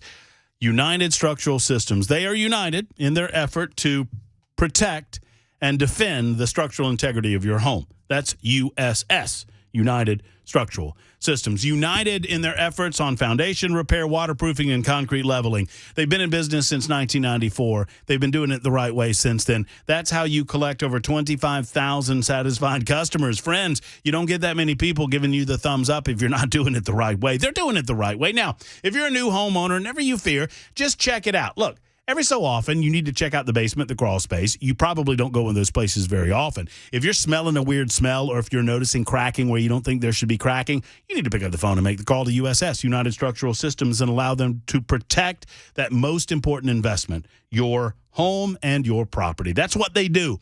It's what they do on a daily basis. They're not there to sell you something. They're there to protect your investment. And they've been doing it in a way that homeowners have trusted since 1994. Keeping homes stable and dry in that amount of time, they guarantee their best. USS. Call USS today, serving Middle Tennessee, Southern Kentucky, and Northern Alabama for 30 years. 615-488-7855, 488-7855 for USS.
All right, your call's on the way. I'm very passionate on this subject, as you might expect. Weird Science is a very important movie to me.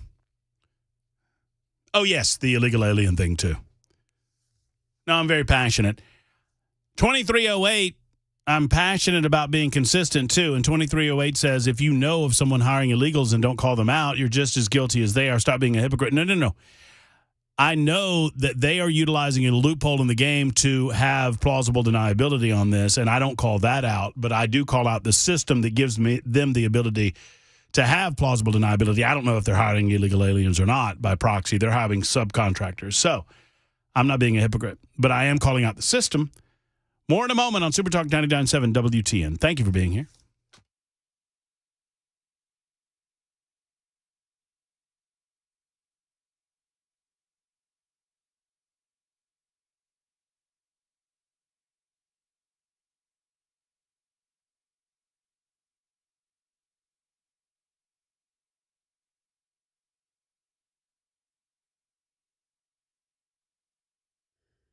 It's 2 o'clock. I'm Mac Morey with your top stories. 74 degrees, sunny in Nashville. Got a weather forecast coming up in just a couple of minutes.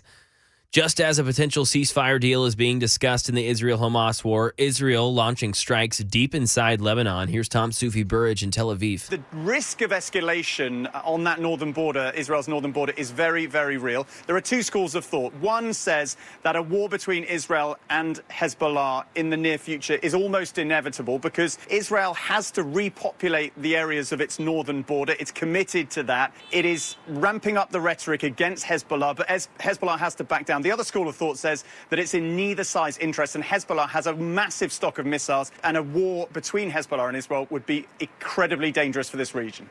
Southern border security update. Dueling appearances scheduled on Thursday. President Biden goes to the Mexico border city of Brownsville, Texas, while on the same day, former President Donald Trump making a similar visit to Eagle Pass, Texas, earlier this month. And NBC News poll found voters by a more than 30-point margin say Trump would handle immigration and the border better than Biden. Alabama's ruling defining embryos as children is raising fertility concerns. Derek Dennis. Shock and anxiety among cancer patients and oncologists after the Alabama Supreme Court ruled frozen embryos harvested from a woman's body for future fertility procedures are considered children under the law. One procedure includes IVF, where a woman's eggs are fertilized to create a pregnancy. But a pregnancy is not always guaranteed, and some frozen embryos get destroyed. Experts say the ruling is having a chilling effect on IVF clinics across the state and elsewhere, amid worries other states could also adopt similar rulings impacting fertility. And that is the latest news. Got a weather forecast next. I'm Mac Morey, WTN News.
Hello, friends. Matt Murphy for Members Nutrition and specifically their Youthful Cleanse. I want to talk about the Youthful Cleanse and what it's done for me and my family, and I hope that you take it up in your family, and you will experience the same results. Members Nutrition is simply this. They're a company that believes in empowering individuals to take charge of their health through good supplements and good vitamins. And they believe that vitamin supplements and wellness products can be made right here in the United States of America, and they're proving it on a daily basis because that's where they make theirs.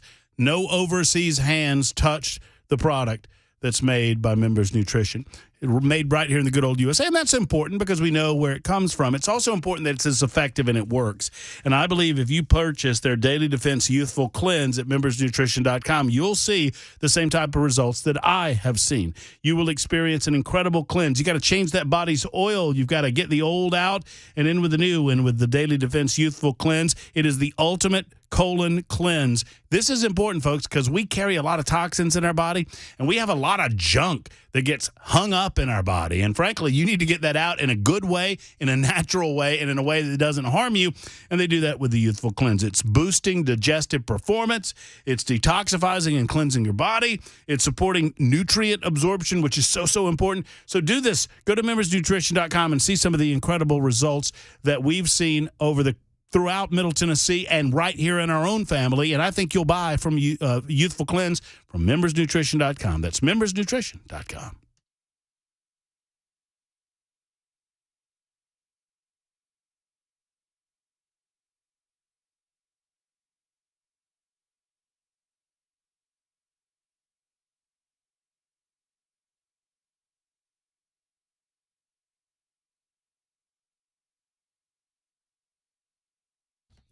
Here we go.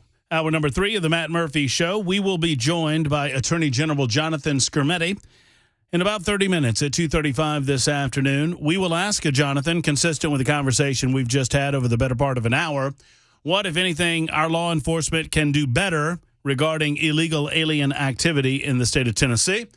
We will speak with him about their recent victory over the NCAA with regarding to name, image, and likeness with high schoolers and college-age students, find out the nuts and bolts of that ruling. And we'll also ask him about something that I saw in print this morning regarding an update at the U.S. Circuit Court of Appeals. This would be the 6th U.S. Circuit Court of Appeals, as the state of Tennessee was arguing regarding certain restrictions on drag show performances. The state was being sued by entities within the adult entertainment industry or the entertainment industry. And they were making arguments before the court recently. And I'm going to ask the Attorney General about that as well. Excited about that conversation. I've met Jonathan on a couple of occasions. He seems like a great guy and has seemed to perform well as Attorney General. We'll speak to him coming up in about 30 minutes or so. We continue to talk about the invasion that is the illegal alien front coming into the United States of America and has been for some time now. We are to believe that over the course of the Biden presidency, well over 7 million individuals have come into the United States of America illegally, and many of them are committing illegal acts here. There's gang activity in New York City. We're seeing catch and release in New York City results in the death of a nursing student in Athens, Georgia. She was actually an Augusta University student. Augusta University is in Augusta, Georgia, but they have a campus of Augusta University in Athens, Georgia. Now, obviously, the University of Georgia is in Athens as well. But this is Augusta University student Laken Riley, who was killed while jogging on campus. And we now believe that the individual responsible for that was illegally in the United States of America. And by extension, it reflects on what our priorities are. And as I mentioned last hour, and I'll mention this very quickly and I'll move on to some of your calls. When I say that I think that Joe Biden is indirectly responsible, I mean that. And certainly members of his administration. I mean, I don't think that Joe knows his butt from a hole in the ground. But ultimately, Laken Riley's death falls at the feet of what started with Barack Obama and now continues into the presidency of Joe Biden and whoever's making the decisions on the part of Joe Biden. It involves all of the media outlets that refuse to report on this story because it looks bad for the narrative. I mentioned that last hour too. The ABC, CBS, NBCs that won't fully report the story as it happened. AP the Associated Press, an organization that was once respected as calling it like it was, balls and strikes, no political narrative to be seen with the Associated Press. Well, those times are long gone. The Associated Press referred to this individual as an Athens resident. And rightly so. Associated Press was called out. They also focused on the fears of solo athletes running rather than the illegal immigration and the weak crime laws that follow the illegal immigration. Now, as we discussed, Laken Riley was running. She had attended the University of Georgia, and she entered a nursing program at the Augusta University Athens campus. She had made Dean's List. We now know that her accused assailant was an illegal alien. In the meantime, we're being told by organizations like Associated Press, they published an article over the weekend that did not reference the immigration status or criminal record of the individual responsible for the death of Laken Riley, instead focusing on how Riley was murdered while jogging by herself. The article wrote, Riley's death has once again put the spotlight on the dangerous female runners face. Previously, the 2018 death of University of Iowa student Molly Tibbetts while out jogging prompted an outpouring from other women who shared their tales of being harassed and followed. The same article referred to Ibarra as an Athens resident rather than noting that he was an illegal migrant. Oh, by the way, the woman, Molly Tibbetts, she was also killed by an illegal alien in 2018. So it is intentional on the part of the media outlets themselves that they divert attention away from real ways that we could solve these problems. You add to that, now understand, this is a huge puzzle, right? So you have the individual responsible for the action. We don't diminish that. You have American behavior being affected by the amount of these illegal aliens that are coming into our country. You have the intentional ignorance on the part of the Biden administration. You have their intentional allowance of all of these people flooding the zone. You have individuals who have been put into positions of power in these metro communities, district attorneys and the like. You have federal agencies that refuse to round them up or prosecute them. You have district attorneys that are allowing all criminals to be released without any sort of bail system set up that will get them back into their area or keep them in their area. You have district attorneys that are allowing criminals to return to the streets to commit more crime on purpose. Thank you, George Soros. You have drug cartels that are taking advantage of the porous border, allowing their deadly poison into our country for the purpose of benefiting themselves, money. That's a part of the puzzle, too.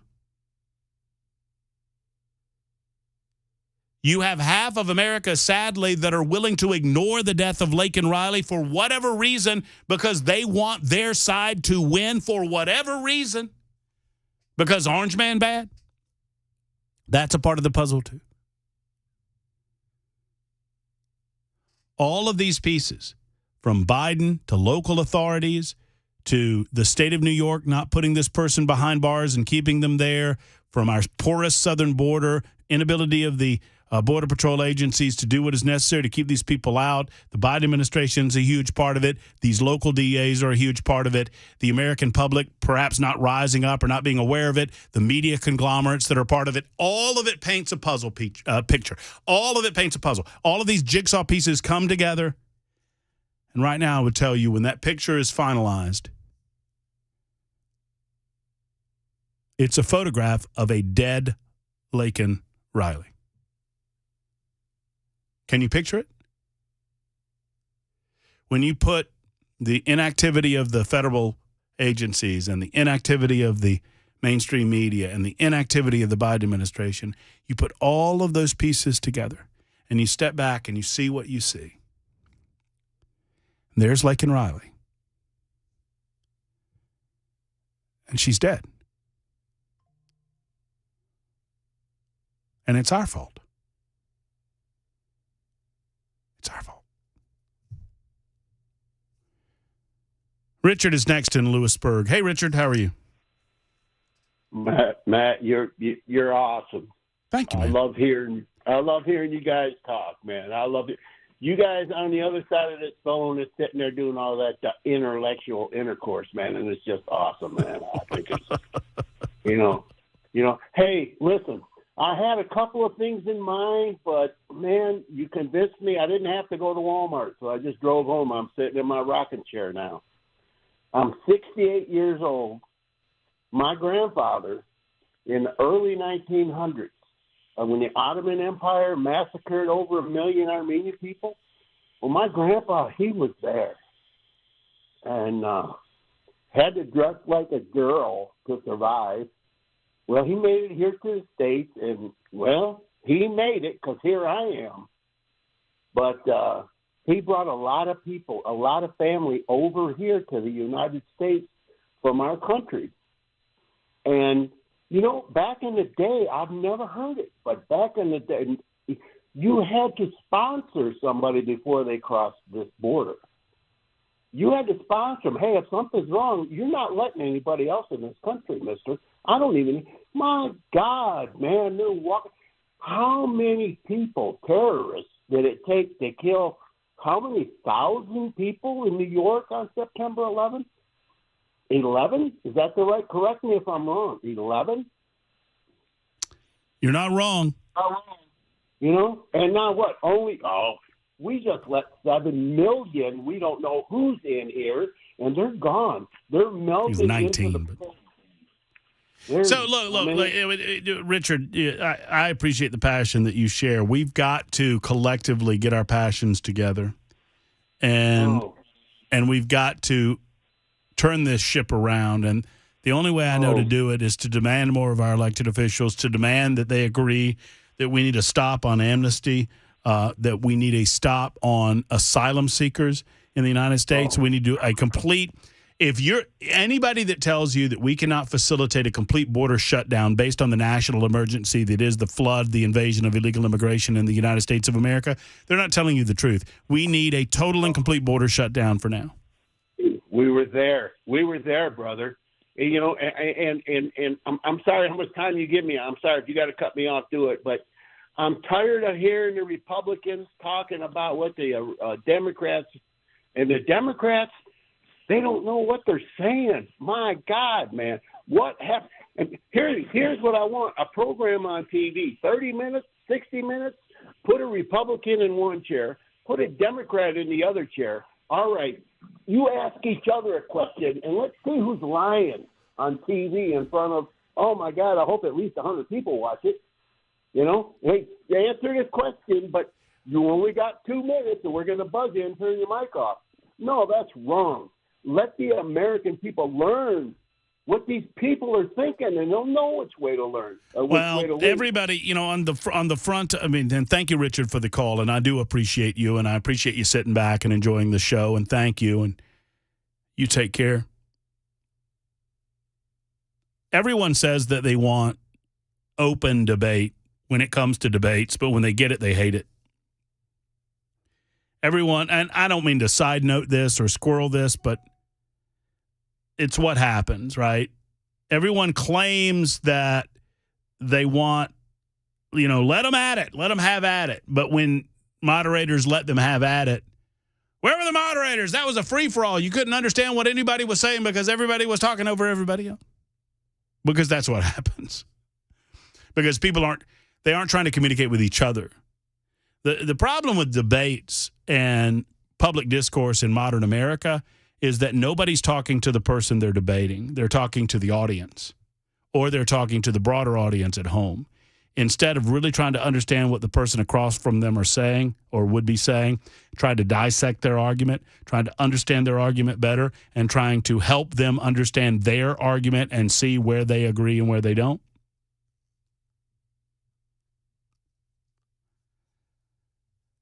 And by the way, I referred to what's happening in the United States of America as an invasion. I don't know what else you would call it. There was a great piece I read over the weekend out of the Boston Herald. And believe it or not, I read crap like this so you don't have to. And in fiscal 2023, around 24,000 Chinese migrants, mostly men and mostly military age, unlawfully crossed the border. A border that Joe Biden and Alejandro Mayorkas. I could go way long on that, but I won't bore you. Don't tempt me. I'll do it. Do it for the rest of this segment. Alejandro Mayorkas and, before him, border czar Kamala Harris. Remember that when Kamala Harris was the border czar? Speaking of that. Oh, sorry. Yeah. Yes, ma'am. Yes. Venn diagrams and don't let what could be and be income. What's that? I always get the phrase wrong. She says it 1,087 times that don't let what's possible be income. I forget what she says. It's so stupid. Don't be burdened by what has been, something like that. Yeah. Well, yeah. Thank you, McMurray. It's like don't let. I got it. Let's envision what could be, unburdened. Yes. By what has been. What? What's who's burdening? Why are we burdening things? I envision a world that people can become vice president of the United States without having to perform a sexual act on Willie Brown. I'm sorry. Was that too much? Was that the line? I mean, what do you say to that? It's was true. Was that the line? But I refer to it as an invasion because I don't know what you call it. And the Boston Herald, an op-ed piece, they agree with me, right? If you have 24,000 military-age Chinese migrants have entered the United States of America unlawfully that we know about in fiscal 2023, do you know the Chinese army, they are made up, army infantry, they're made up of divisions. You know how many are in a division? I have no idea. About 12,000. So you have two full Chinese army divisions, the equivalent of, have invaded the United States of America. We have no idea why. That's just the Chinese. Forget about the Guatemalans and the Venezuelans and the Sudanese and all the folks from over in the Middle East and from way, way far across. They get into the South American countries and then they make their way to us. Why? Why are they doing that? You're being paranoid, dude. The only reason the Chinese are here is to make sure the quality of the fentanyl is what is to be expected from the parts that they sold to the cartels. Well, maybe that's true, and I will grant you that. But they're also here, I would suggest, for our version of the TikTok. Because apparently our version of the Chinese TikTok is a lot better than the Chinese version of the Chinese TikTok.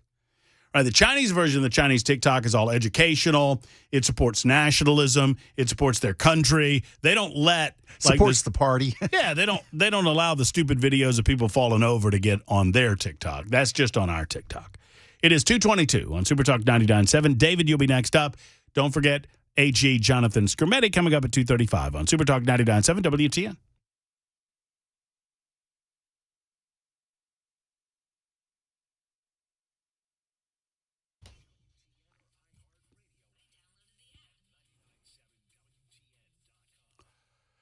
Hey, friends, it's Matt Murphy. Tennessee Men's Clinic has two separate locations available for you. They have the old school. They call it the OG over there in Midtown Nashville. Since 2014, they've been serving men just like yourselves. I'll tell you more about that in just a moment. They also have the new location in Cool Springs, Franklin area. That's been open since last year, 2023. For 10 years now, they've been serving men in our community with men-specific health care, helping you understand why you're losing energy, why you're losing the motivation to get to the gym, why you don't have that same verve or vitality. And so often it is the case that men feel like, well, this is just the way that it goes.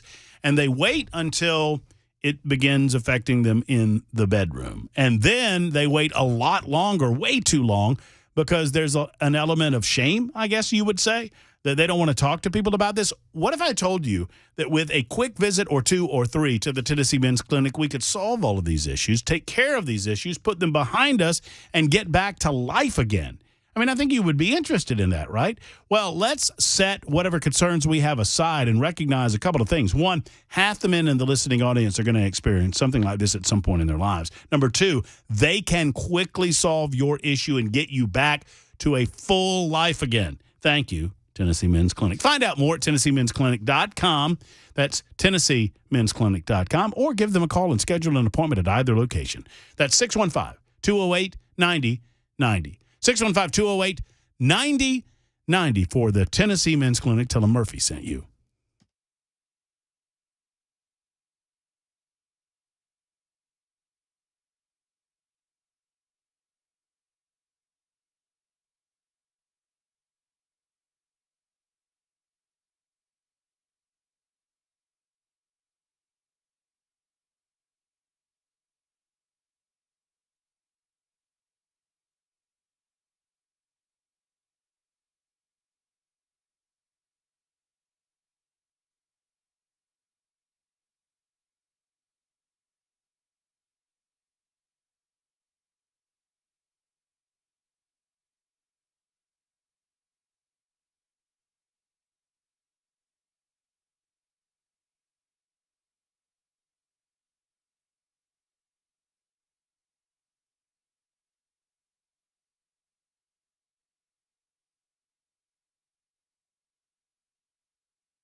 I wouldn't suggest everyone, but a lot of people are talking about what the market's going to do in 2024 moving forward. Some are suggesting that the market typically outperforms during election year. Others will tell you we're headed for a recession and things are about to tank. The problem is with so much advice coming at you repeatedly and from different sources, who do you trust? Who do you know? A lot of times these people are trying to sell you things.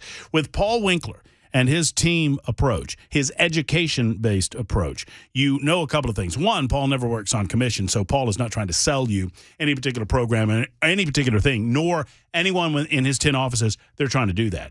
Paul simply educates you on the realities of the market. He's so smart, and as I've sat down with him as a client, I've begun to understand just truly how smart he is, and he's helping me be smarter about my investment strategies as well, and he's helping me along the way as a client, and I'm also an endorser. I get paid to talk about Paul, and I'm proud to do so because Paul is the best at what he does. He recently had an incredible seminar called Politics and Portfolios. You can find that online at paulwinkler.com. That's paulwinkler.com. I encourage you to go there. I encourage you to watch this seminar. I encourage you to learn from it and invest better as a result, and I encourage you to communicate with Paul Winkler when you do. Go to paulwinkler.com, easiest way to reach him. 10 separate offices to serve. He's my financial advisor, and I want him to be yours. It's Paul Winkler.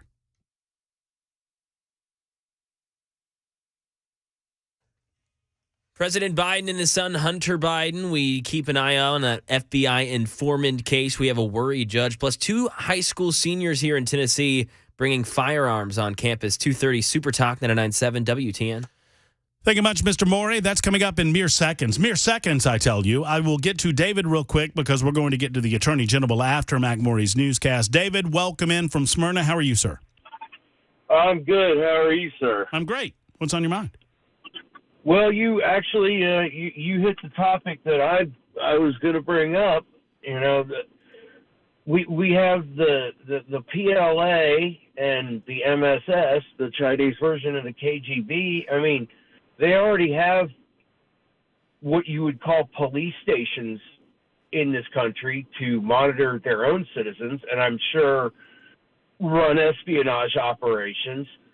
And you know, all it takes is some really smart saboteurs to knock off a few substations or blow up a couple power plants, and we're back to the 1880s. You know, I fear, and I've discussed this fear, and David, I don't mean to preclude further conversation, but I have to because I'm on a time crunch here. I've got news to get to, and then I have the Attorney General to get to, and I'm sorry for that. Call back at a later time. But you're right. I fear an electronic pulse or electromagnetic pulse. I fear what would happen. Did you see what happened last week when AT&T went out for a half a day? And it wasn't even everybody? We got some really good conspiracy theories out of it. Well, we did, but can you imagine what would happen? I talk about it all the time. It's called the thin veneer of civilized society. We like to believe that civilized society is bedrock, baby, and that we would remain civilized in adverse conditions or in adverse circumstances. God forbid the electricity go out for 3 weeks. Can you imagine? That would get ugly fast. That would get ugly real fast. It wouldn't take 3 weeks. Because no one would know where to go for information. You could come here, you could find your transistor radios and your batteries and come here, but other than that, where are you going? You're not going to your phone for long. Or your computer, your laptop, or your TV. Or your television, or anything else. And so in the absence of information, people would freak out, man. We have not been as soft as this as a nation. And I understand we got a lot of creature comforts, and it's wonderful. It is a wonderful thing to have those things. But it's creating a soft underbelly that will be exploited by our adversaries, sadly. We used to say never forget in the absence or in the aftermath of 9/11, I should say. And I always knew that it was not possible psychologically. And we've forgotten. And our southern border is a point of reference toward that end. And sadly, I fear that we're gonna feel it at some point in the near future. It's 2:32. I'm way late. Super Talk 99.7 WTN.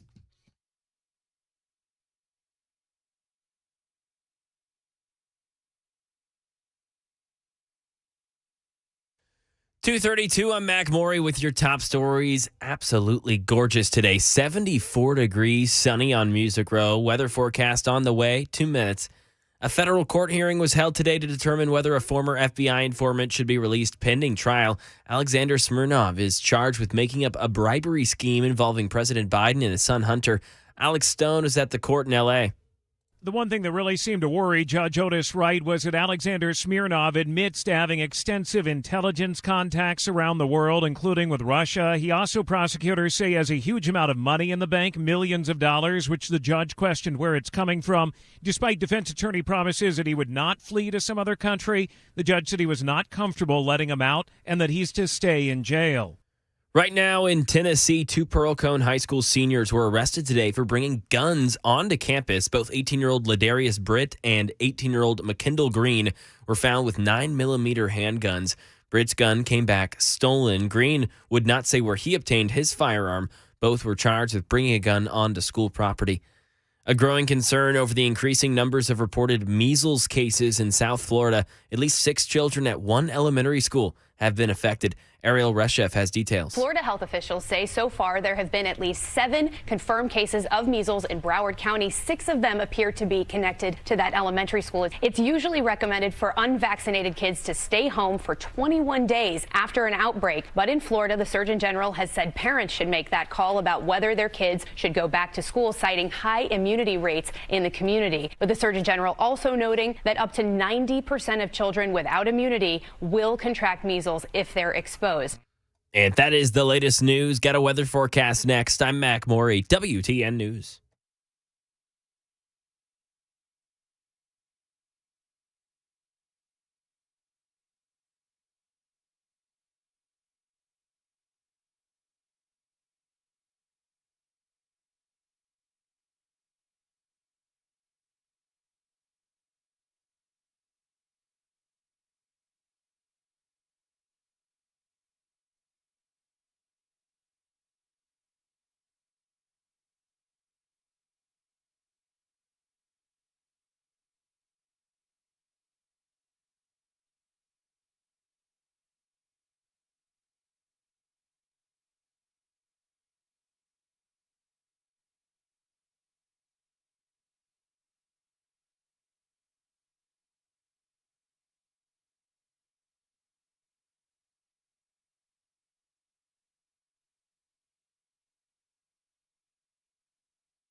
Super Talk 99.7 WTN. It is 2:38. Glad to have you with us. We're here for another 20 minutes or so. We'll hand off to the drive with Brian Wilson at that time.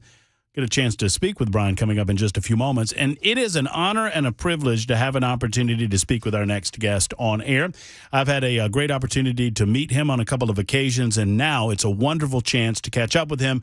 On the Murphy Show hotline, he is Jonathan Skrmetti. He is the Attorney General for the state of Tennessee, and he joins us on the Murphy hotline this afternoon. Attorney General, good afternoon. How are you, sir? Doing great. Thanks for having me. It's our pleasure. Pretty big victory for you and for the state of Tennessee and for the rights of high school students and college athletes alike. On Friday, the Eastern Court, or District, I should say, Court of Tennessee granted you a preliminary injunction in your lawsuit against the NCAA. For those maybe that haven't been paying as much attention as we should have to this case, why was it important enough for you and Virginia to join hands together to fight this fight? And what is it all about, Attorney General? So this is all about protecting the rights of student athletes. That's high school students, that's college students, people who are being asked to go above and beyond in this college sports industry that's bringing in billions and billions of dollars. And the people at the heart of it have been cut off from being fairly compensated for the use of their name, image, and likeness. The NCAA, to nobody's surprise, had arbitrary and unworkable rules that were very unclear. They were shifting. Enforcement was pretty arbitrary. And we were concerned that the students were just really suffering as a result of this.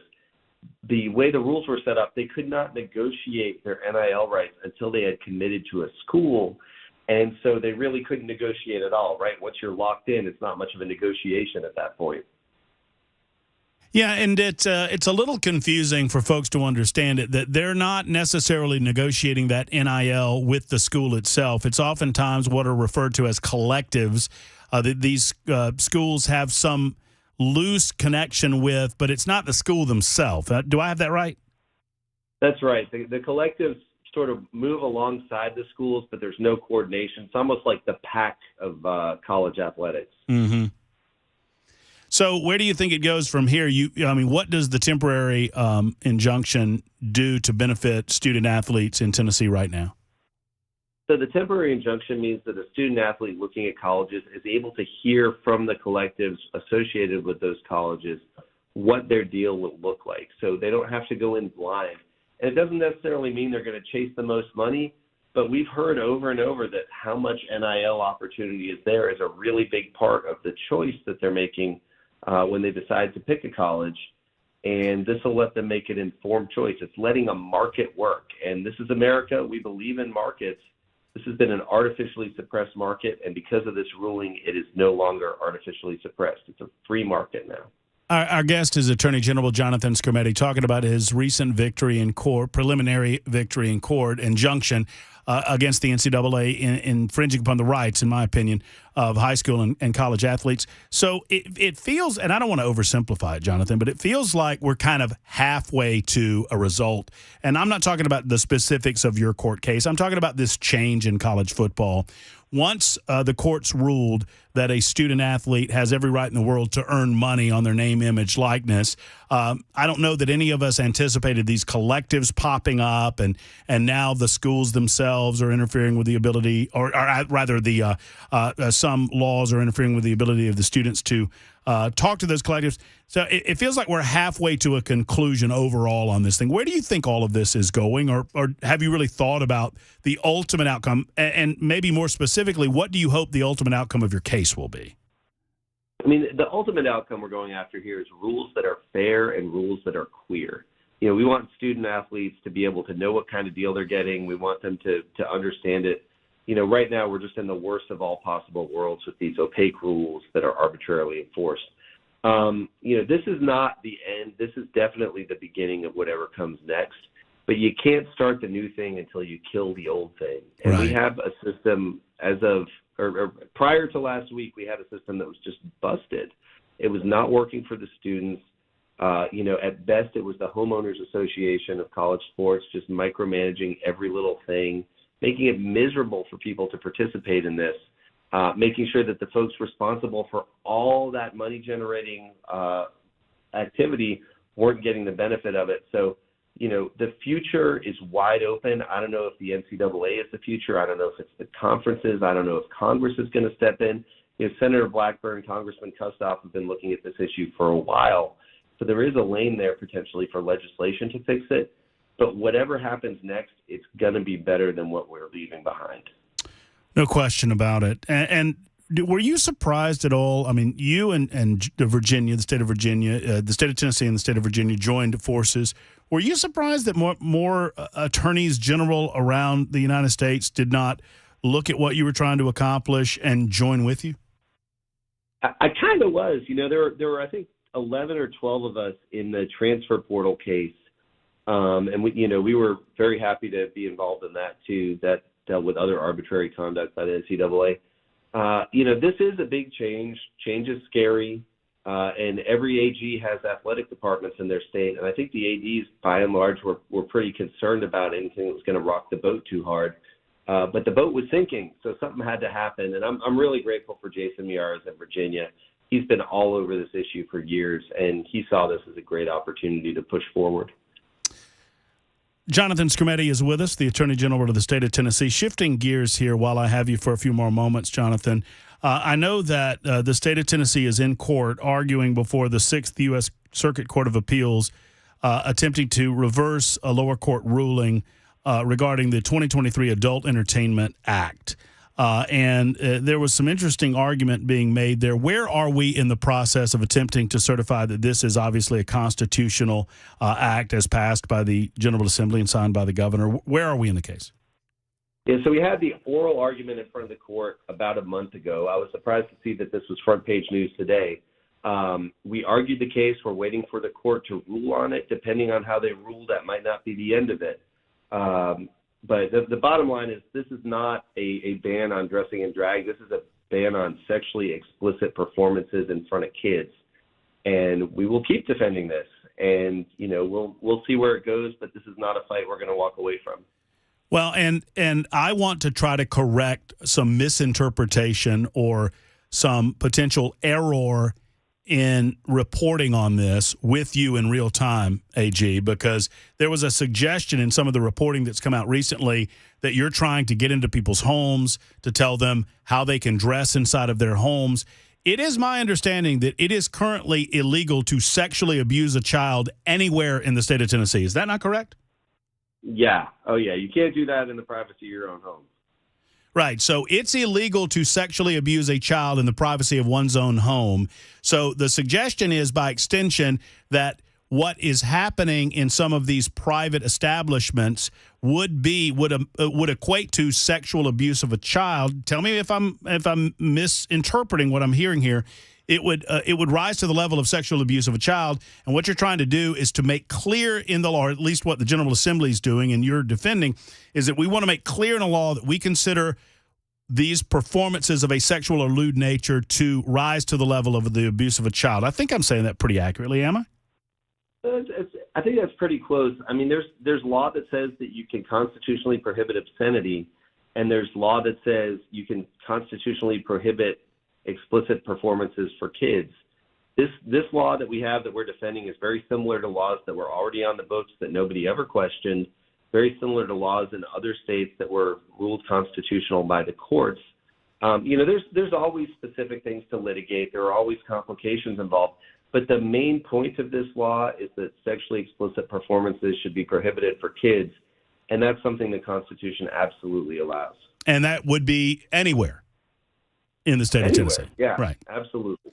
And finally, Attorney General, there's been a lot of conversation about illegal immigration, as you might expect. And obviously, as the chief law enforcement officer for the state of Tennessee, now that I have you on the phone, I want to ask you, what, if anything, can we help you with regard to what we're seeing? Obviously, it's a national matter. It's a federal issue.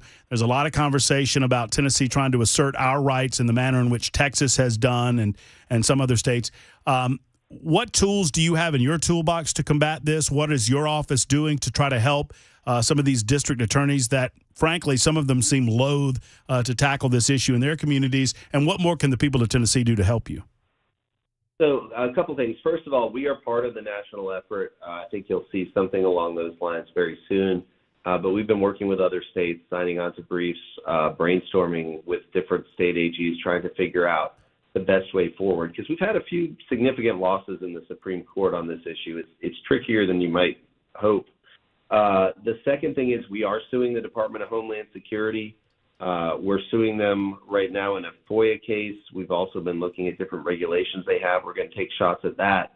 And then we are looking through some pretty old case law based on some recent filings, just trying to figure out exactly what the legal landscape is here.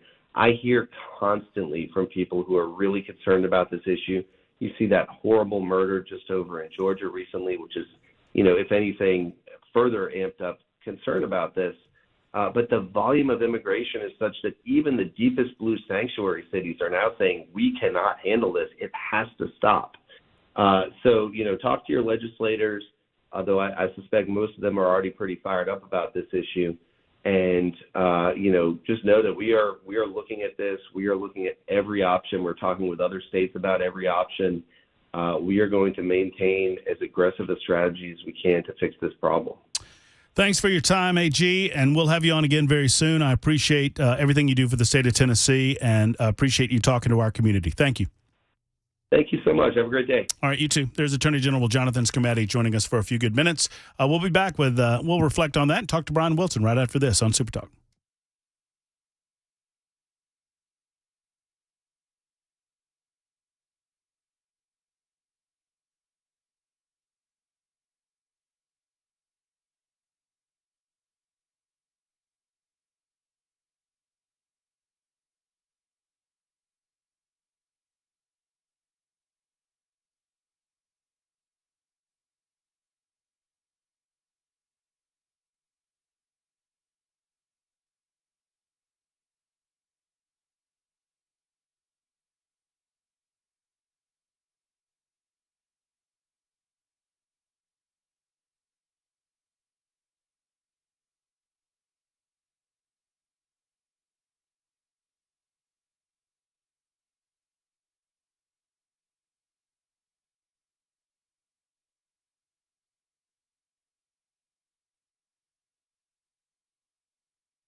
Super Talk 99.7 WTN. Matt Murphy closing down a Monday edition.